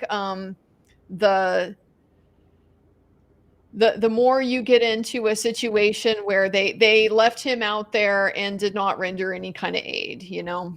Yeah, interesting, because that was an angle that Brennan took in trial 2, wasn't it? It was one of the angles that he played, that she knew and left him out there. So he's trying to move it into that murder, more serious murder charge. Interesting. So there you go. And do we think that there is any point where this was premeditated? Like they lured him? Some people think that he was lured there specifically so they could do harm to him. I mean, I don't think that was ruled out, but I didn't see anything that would say like definitively that's what happened. You know, I tend to think the seriousness of the charges, like how they change given those speculations, let's say. But that's a completely different level of murder then, isn't it? Where they Oh yeah, you premeditated the intent to bring him over there so that you could kill him. That's going to be a first-degree murder charge. That's going to be the worst kind.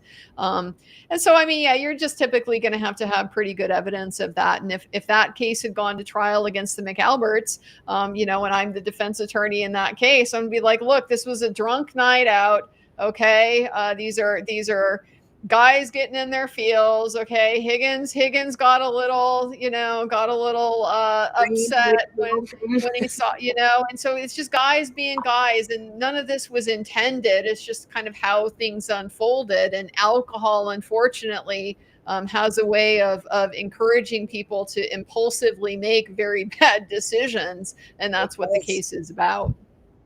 Yeah, it's just interesting. Like I was considering the different levels when I was going through the data and what the data actually means, because I feel like even though it still looks like Jen McCabe had prior knowledge that John was out there in the cold, I still feel like there's nothing definitive that says we were going to do this and cause him to die. So yeah, no, I agree. I mean, I don't think that that's ruled out, but I don't think it's particularly like strongly ruled in either.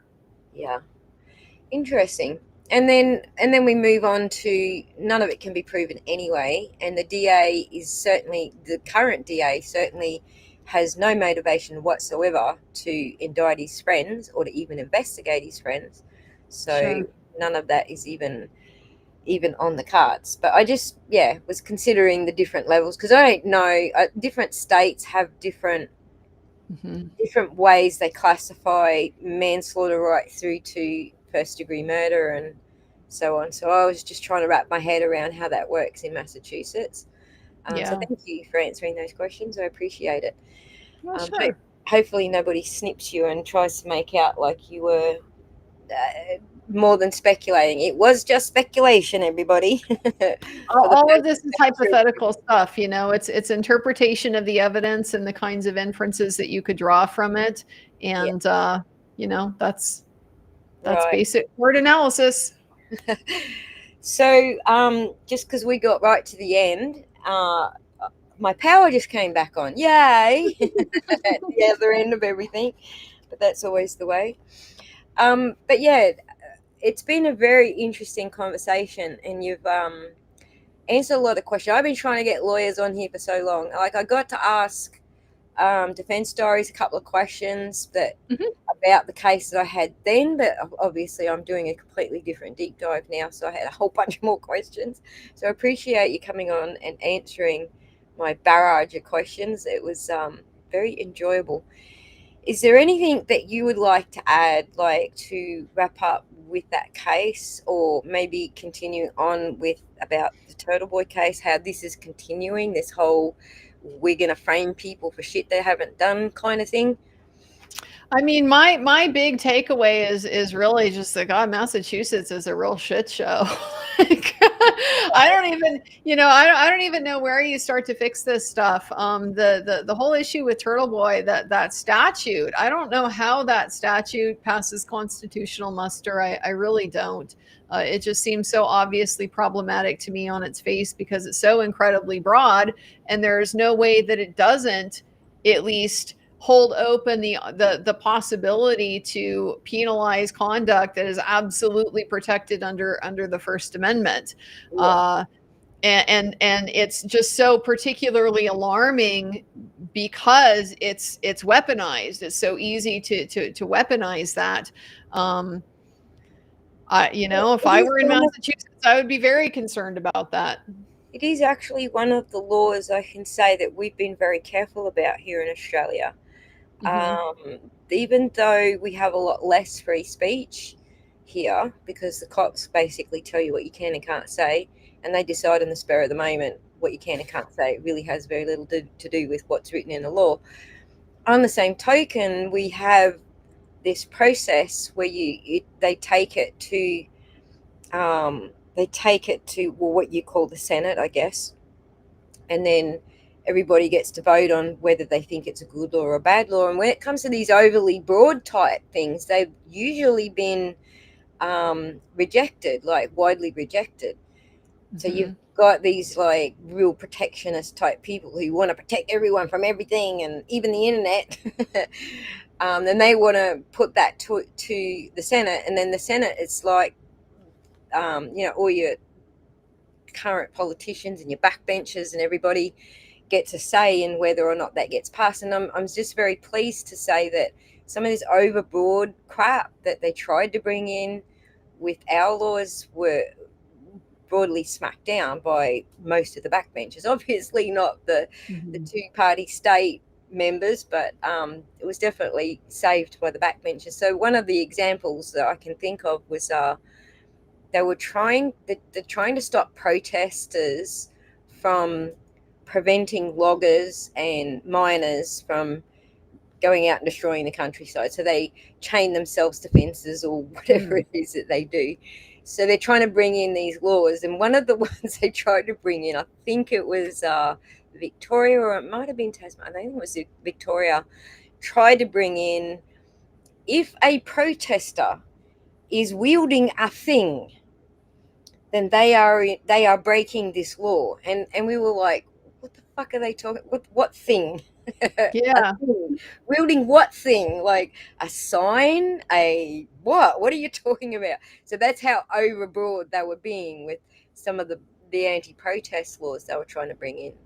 Wow. That's just an example of that comes to top of the comes to mind. But it was tree huggers, Michelle. That was what they were trying to stop, the tree huggers, right, from tying themselves to the trees so that the loggers couldn't chop them down. But there's also mining, and people were trying to stop the mining trucks from entering mining sites and just stuff like that. But yeah, it seems like Massachusetts doesn't have that same process, or for some reason everyone was on board with it. Well, I think the problem that you run into, because we have this federalist system, we have all 50 states doing things however they want with their own state legislatures. As long as they can clear the U.S. constitutional floor, then pretty much anything goes.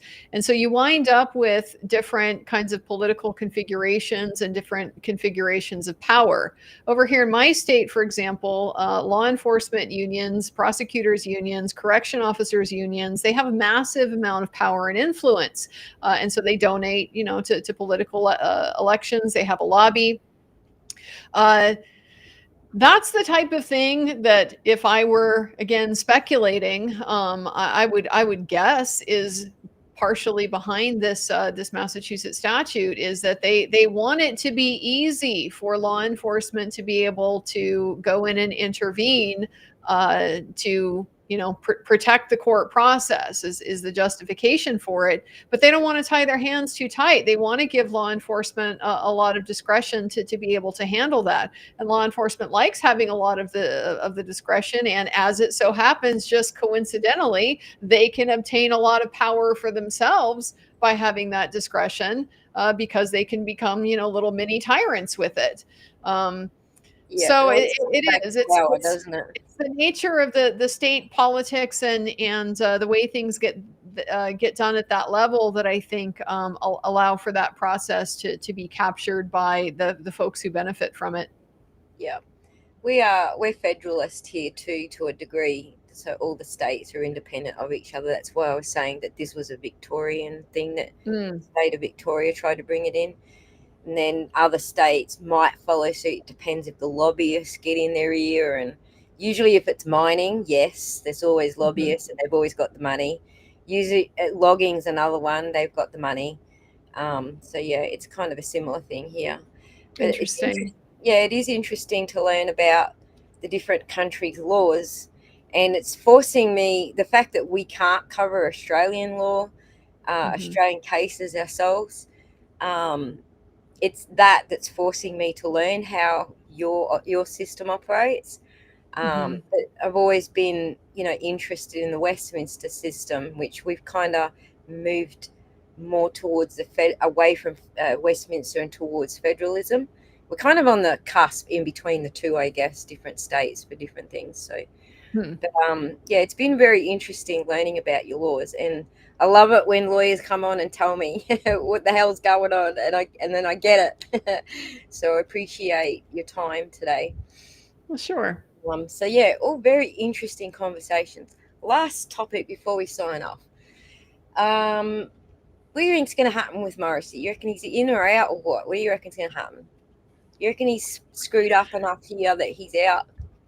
I really don't know. I mean, I would hope so. I would hope so, but I don't have my ear to the ground for local politics in Massachusetts. I really have no idea how deep his tentacles go, and I think that's the real question. Um, Right. it does seem like some of his allies have abandoned him, but is that going to be enough? Elections can be quite a surprise here. Right. It's Right. it can be a little difficult to predict how things are going to go. So I Right. just I hope so. I certainly hope so, but So I don't know enough to be these able to would be give a like prediction. these would be like local elections, like just in the county or in the state. Yeah, I would expect it would be county level, because it's the Norfolk County District Attorney's Office. So that's Right. part of what makes it so challenging, is if that county in particular has been so captured, you know, Yeah. Yeah. it's the web there, then you would expect that to have deep roots there that are going to be very difficult to dig out. Kind of like the Hmm. Murdoch murder, however you say his freaking name. They Yeah, they had some really deep tentacles there, and they were absolutely. involved with the banks and the insurance companies and everything. It was Hmm. just amazing how deep their influence ran in that county. And I guess when you look at Norfolk County, it's another small county, isn't it? Like Hmm. easy when it's a larger county, it's probably a lot harder for that type of influence to travel that quickly. I think is what I'm trying to say. Yeah. But when you're in the smaller counties, it's just so easy because you can just buy everyone. Yeah, it's like small town communities, where everybody kind of knows everybody. And, it's exactly what we saw in the trial. The people that still went to high school together and apparently like never left, 30 years later. And that's still the mentality we've got. I think the term Bedero often says is incestuous. Mm-hmm. Incestuous, yeah. Yeah. That's what it seems like to me too. But, I can't point sticks. I live in a little tiny town, even smaller than that, with only like 300 people. And it's very much like that. Yeah. So, interesting. Thank you heaps for your time today, Andrea. We muchly appreciate it. And my pleasure. Once again, sorry about the hacking thing. That was a terrible experience for you, but we're glad that you're the other side of it and you've got your back your account and you're back on track. And for those who don't, oh my God, I haven't got any links racked up. Let me get some links. Let me get some links out there. For those who don't know Andrea's channel, please do go visit Andrea's channel. My super mods are all like off at the moment. Well, actually, one of them's just joined us, but let me find you. I know I've got you here on call. So I can put that link in there. Andrea's channel, for everybody who wants to go visit, is going in the chat right now. And then Charlie Kirk is your next one. Are you going to follow the Barry Morphew case? I have. I'm not sure yet. I've read a little bit about the Barry Morphew case. I read the indictment or the probable cause. I forget what the document was that came down, but I did read that. Which with one, the basis of the charges. This one? The latest? This is the one in Colorado where he has the poison dart. He's got the like poison darts that he got, that he's like the only one in the state that would get these poison darts because of his deer farm, like his exotic animal farm or something like that. And they were able to have to read the other indictment because he's already been indicted. He's already been like right up to pre-trial, and then they dropped the charges. So there's that probable cause. They had thrown it out because of prosecutorial misconduct. And so what happened, as I remember, that was before they had actually even discovered his wife's remains, Suzanne's remains. So Suzanne's remains were later discovered. And they were able to do forensic analysis from the bones that showed these chemical residues, and these chemical residues were from this poison, or it was a sedative, I think, a tranquilizer that he had. He was like one of the only people in the state that had a prescription to be able to use this on the deer. So it just provided this very strong circumstantial evidence to connect him with her death. Right. And so obviously, they were tending to think that way anyway because of the circumstances in which she disappeared. There was, marital strife and things like that. But so now some pretty good forensic evidence to link it. Before the DA screwed the whole case up by being a dickhead, the case against him was pretty weak because they didn't have a body and they couldn't connect him using those darts. They did find a dart in the dryer. He had washed and dried clothes and there was a dart in the dryer. They couldn't connect that to her death. They could only say, well, this is suspicious. Yeah. But now that they've got her body, that was the turning point that they could actually do the tests now to prove that tranquilizer from that dart that he uses on those deer actually was in her body. So I think that case is pretty much signed, sealed, and delivered. What do you reckon? I mean, he's still suing. Did you know that? No. Well, the guy's in such massive denial, and those girls, the daughters, I feel so bad for the daughters. That's probably one of the worst things about the case for me, is because he has them so hoodwinked. I'm very much with this one. I know a lot of people sometimes get the impression they think, because I've looked at cases where I have some skepticism about it. They think, oh, Andrea thinks everybody's innocent. That is absolutely not the case. And this is very much a situation where, yeah, I think they probably got the guy. Like, I think that's going to be some pretty good evidence. It's going to be hard for him to talk his way out of. But he's managed to convince his daughters, these girls that are continuing to stand by him. That's not really surprising when it's coming from an abuser, though, that he's got I know girls' thoughts and feelings. That's not very surprising, is it?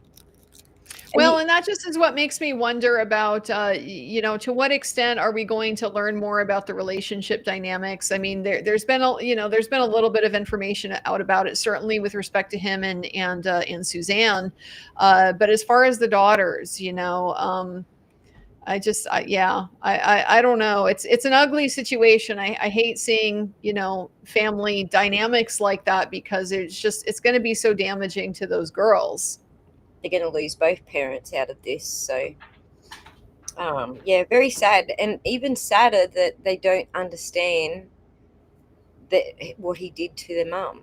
They're not comprehending that he's the one who did it. They're not comprehending that. They're so controlled. And that's what happens in these long-term abusive relationships, controlling relationships. They control your thoughts, they control your feelings, they control who you have contact with. If someone is telling those girls anything other than he's innocent, he's going to drag them away from those people and put barriers up so they can't be in contact with those people. So there's that whole control factor. They were raised in it, and they're still being controlled by it, even though they now have grown up and left home. They're still being controlled by it. Yeah. It's very, very sad. And they've probably been born and raised in it. That's the challenge. Yeah. When a kid gets brainwashed by a parent, it's such a hard pattern to break. I so enjoyed, I don't know if you ever read Jeanette McCurdy's book. Did you ever read Jeanette McCurdy's book? She's the one from iCarly. She wrote this book. I'm trying to remember what the title is now. I think it's I'm Glad My Mom Died, or something like that. It's like this, whoa, like kind of take you back title. But she has one of these mothers. She has one of these very, very narcissistic, very enmeshing, very controlling, very abusive mothers.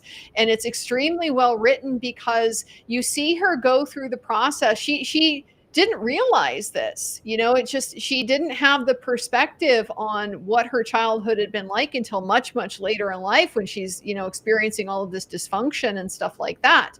And so you see what it's like to grow up as her, and just how much she loves her mom and how responsible she feels towards her mom. It's heartbreaking to read it, because you really do get a bird's eye view into how vulnerable these children are, and how adulthood. Yeah, they just get reeled in, and like you said, it is a control thing, but it isn't necessarily like a I'm threatening you to control you. It's so much more insidious than that. They use the child's love and devotion to the parent to like really, really distort their mind. Yeah. And I just, I imagine stuff like that is probably what's happening, because it's hard for me to look at the evidence against Barry Morphew and think, how could these girls know that that's the evidence and not think their dad did it? Exactly. How can we convince you to wall that one? Well, I mean, we'll see if it gets televised. That one is one that is a little bit more opaque, and that's why I haven't necessarily followed it as closely as I'd like to. But yeah, if we get to see that one, I'd be interested in watching it for sure. I'm going to find it interesting. I've done a whole series on Suzanne Morphew. I got tired of this stories about him. So I did a series on who Suzanne was and what we know about Suzanne. So, because I just got tired of everything. Barry this, Barry that, Barry. It's like, oh my God, give me a break. But I would like someone to cover it wall to wall, because I don't think I'm going to be able to cover it wall to wall. I'd love to try, It's probably a good one to cut my teeth on if I'm going to, because I think it's going to be a fairly short one, but it's just coming up at a time where I'm going to be particularly busy, but we'd love it if you did cover it. It is a sensitive, it's a sad and sensitive case because of the way the girls have been dragged through this. So, and he's going to put them on the stand. That's the sad and like really, he's well, going to put them on now, the stand. so I'm not too stressed about. When they were younger, I was worried about it, but they're into the adult years now, so I'm not too stressed about that. But it is cruel that he's probably going to do that.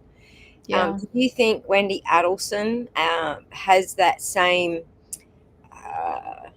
She's got the vibes. Definitely puts out the vibes, doesn't she?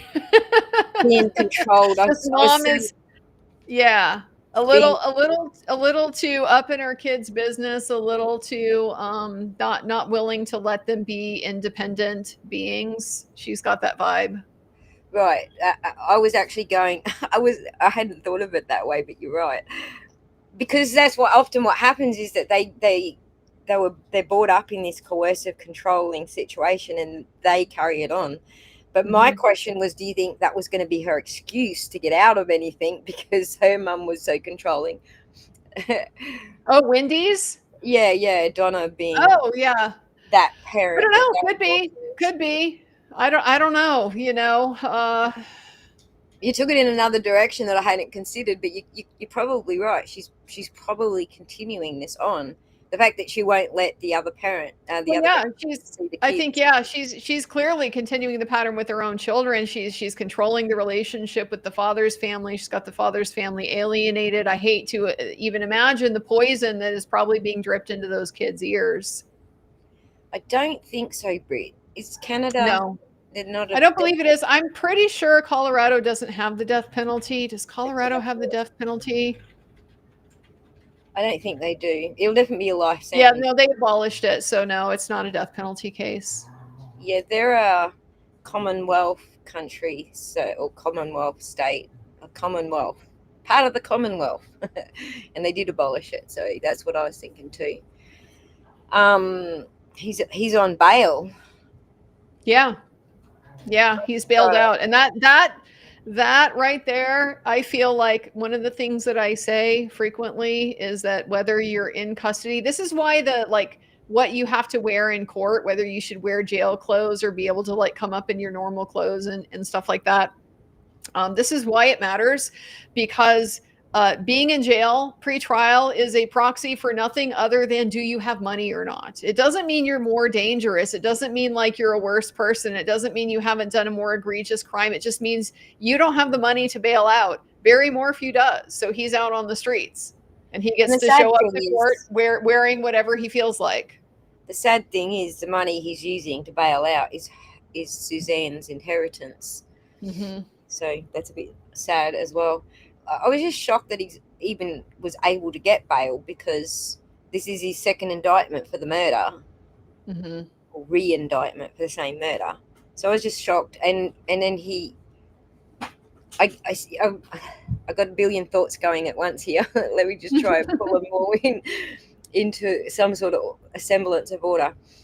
In the first indictment, he was on an ankle monitor. And he somehow got out of that ankle monitor situation. I forget how he got out of it now. But in this case now, he's not on an ankle monitor. Is that right?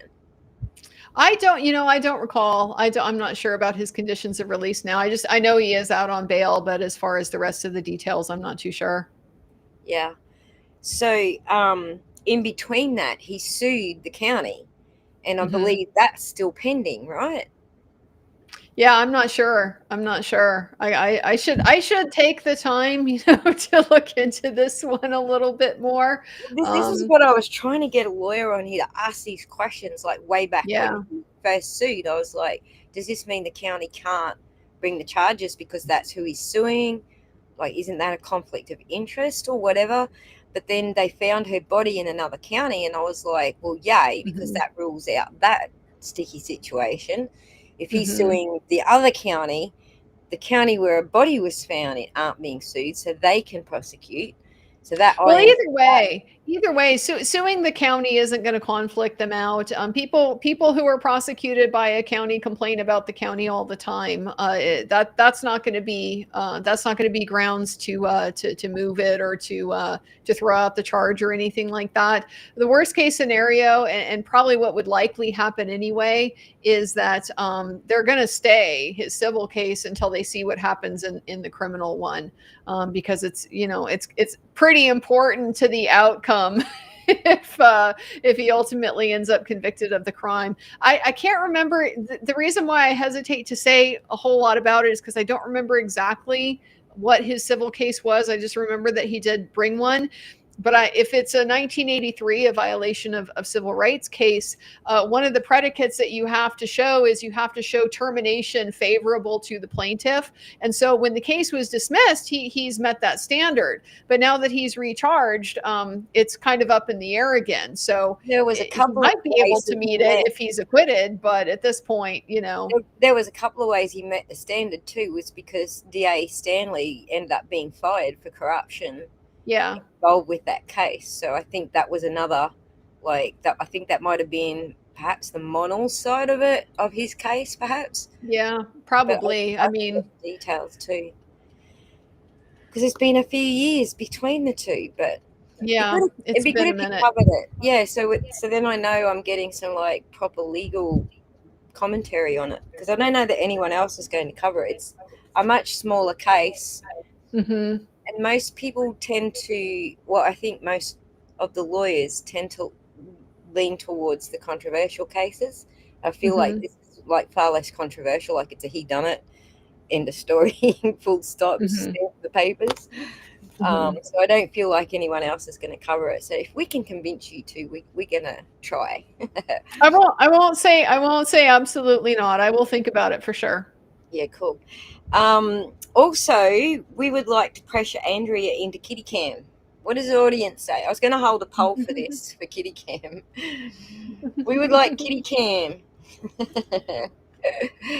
Which they're probably all up and about annoying you by now. They are. They're ready to eat now. The real challenge with the kitty cam is just that they don't sit still anywhere near long enough for me to like have a place where I can point the camera where you'd be able to see the cats.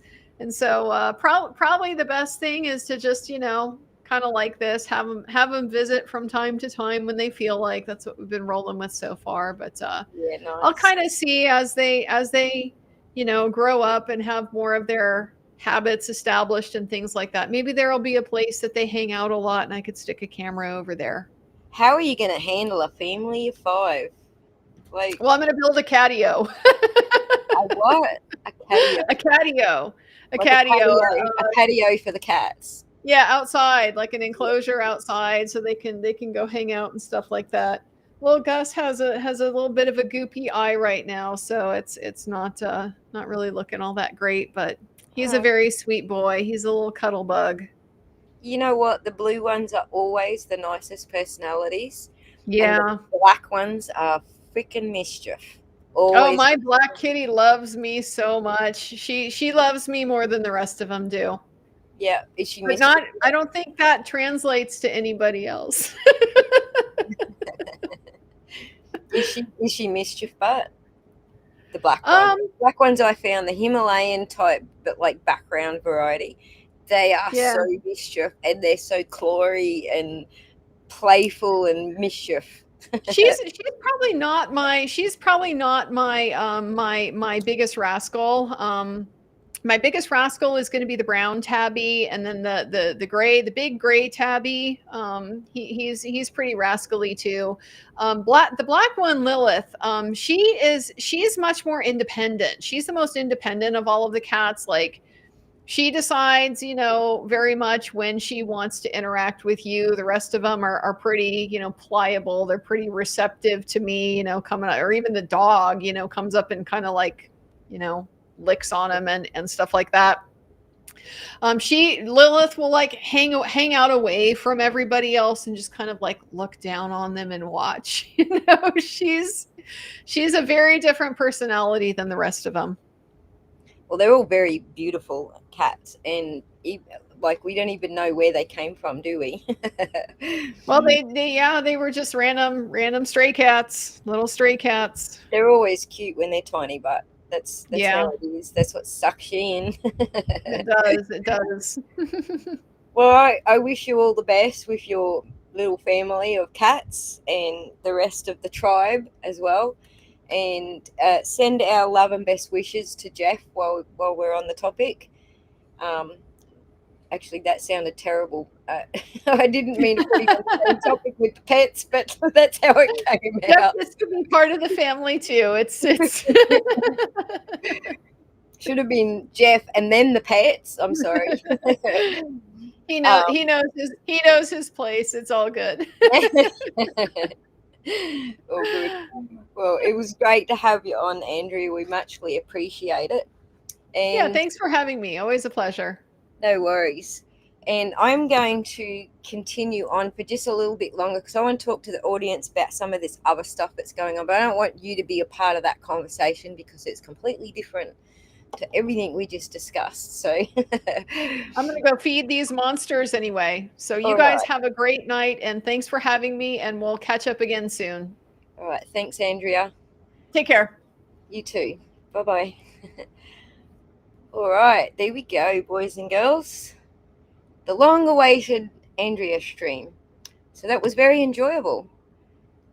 We covered a lot of ground there. A lot of ground was covered. So one of the things I wanted to like wrap up with was I know people are getting upset with me on social media because I don't want to get involved in I don't want to get involved in all the shit that's going on between creators. So I've said what I'm gonna say on the creator shit. It doesn't matter which creator shit it is. You can be talking about, the JFK versus everybody, or I don't know, the Jess versus Meredith, or the TV versus Karen Reed, or there's so much fucking ruckus going on. It's ridiculous. So I don't want to get involved in any of that stuff. But what I want to ask you guys to do is just remember, don't do it. Just remember, you don't know what the next person has been through or is going through. So if you're piling on to someone because you think it's fun or you think they deserve it or whatever, if somebody close to them is saying to you, I'm worried about that person being pushed over the edge, we'll say, because YouTube won't let me say it outright, but you get what I'm saying. If someone close to them is saying, I'm worried she's being pushed over the edge, then that's probably a good time to pull back, and you can justify it however you like. Whatever reason you feel like you need to be piling on, I would suggest you don't. Especially if someone close to them is saying, I'm worried about their mental health. So I just want to put that out there. It doesn't matter who we're talking about. This can work for pretty much every fucking situation that's going on right now. I don't want to get involved in any of those situations. I have no opinion. I'm not taking any sides. But I would like people to please just be mindful. Err on the side of kindness. Thank you, Prince. That's exactly what I'm trying to say. Err on the side of kindness. We don't know what those people are going through. You can say, well, she's lying. It's not true. But you don't know. You weren't there. You don't know. So unless you are there and you do know, you really can't say whether it's true or not. So, right, Sheila. It's easier to avoid when you're not a creator.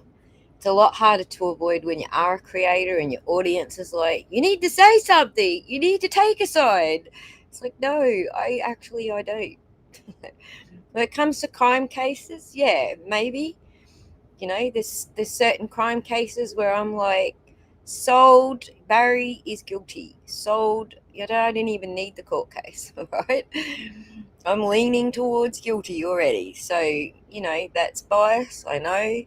And he does deserve a fair trial at least. So let's at least, watch how that pans out. You guys know I do believe in innocent until proven guilty, so let's see what the proof is. So when it comes to court cases, yes, I will always have an opinion that's one way or the other.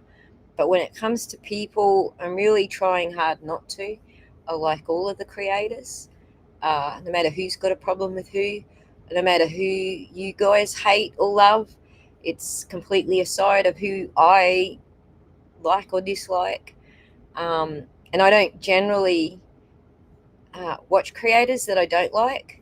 So if you're out there watching everything the creator you don't like is doing and saying, then that says more about you than it says about the creator that you're watching.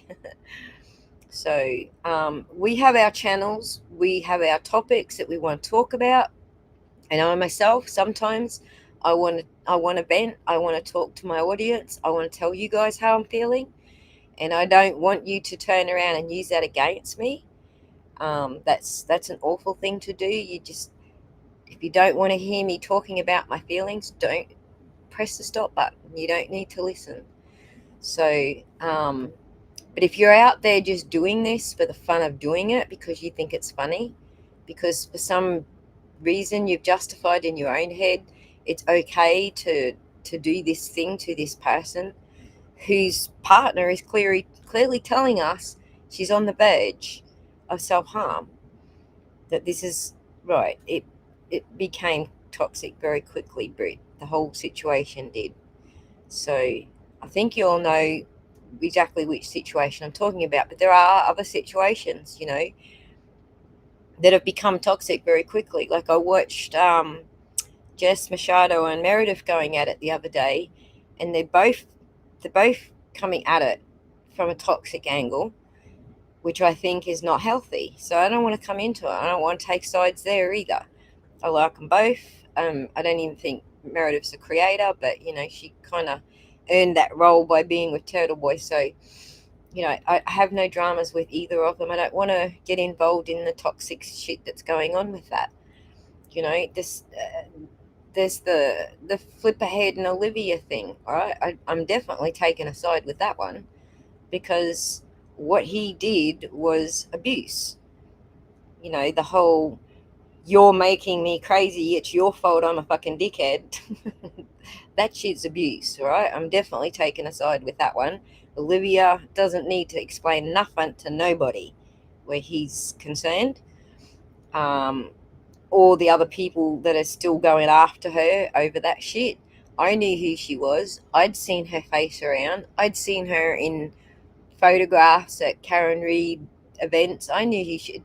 I had never doubted for a minute who Olivia was, and have quite a good rapport with her in DMs and talking about the cases and the technical side of things. So, Prince, I love not being on X. Some days I wish I could just turn the X off and I don't need it to keep my channel alive. But on other days, I kind of feel like sometimes we need the voice of reason out there. Like, there's not a lot of people who have that voice of reason who are saying, yeah, you know what? We don't need to be this fucking nasty to each other. Like, it's not called for. All right, that person complained about something. Is that really a reason to go fucking full nuts on their ass and be the worst, horriblest human being you can towards them? That's not justification in my book. So, indeed, it is evil. Well, look, I can't even say that. Like, Andrea and I keep in contact with each other over X. Larry's girlfriend Chandler and I keep in contact over X. Most of the people I have on my program, we keep in contact over X. I keep up to date with cases. I'm probably going to start looking into the Kelsey case shortly because of my contacts on X. So this isn't, it's too easy to tar everybody with the same brush on X. So I don't want to tar everybody with the same brush. I'm not saying that everybody is doing this. I'm just asking people to just be mindful. Because it's better to err on the side of kindness, as Prince Lover just said. Lots of us have had our fair share of flipperheads. True. This is very true. Well, it can be nuts, and it depends on what the flavor is of the day, right? And it has been nuts lately. There's just so many, every single angle of every fucking thing is just turning into a fucking shit show. So it has been nuts. So sometimes you need that voice of reason to be in there, in amongst it all, saying, "Yeah, I don't think this is being a decent human." US versus Australia 2.0. I know that's the other one that's going on. It's just fucking ridiculous. But like with that one situation that I am referring to, I'm not taking a side. I like both. There's been two sides of stuff going on where I don't have a problem with either side. They have problems with each other. That doesn't mean I have to, and that doesn't mean that you have to. Thank you. Power's back on. I'm still running my generator. Guys, hang on for a second. Give me 5 seconds to go turn the generator off and flip everything over. So this is probably going to cut me off for a little bit.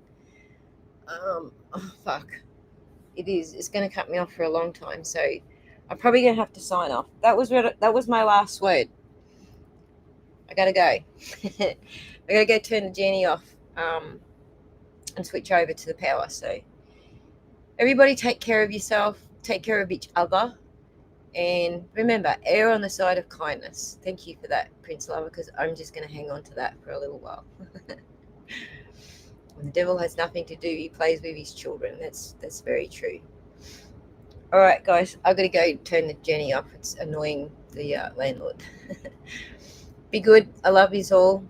Hope you enjoyed the show today. And we've got Thursday with Sam over at I Don't Belong Here, if you want to join us for that.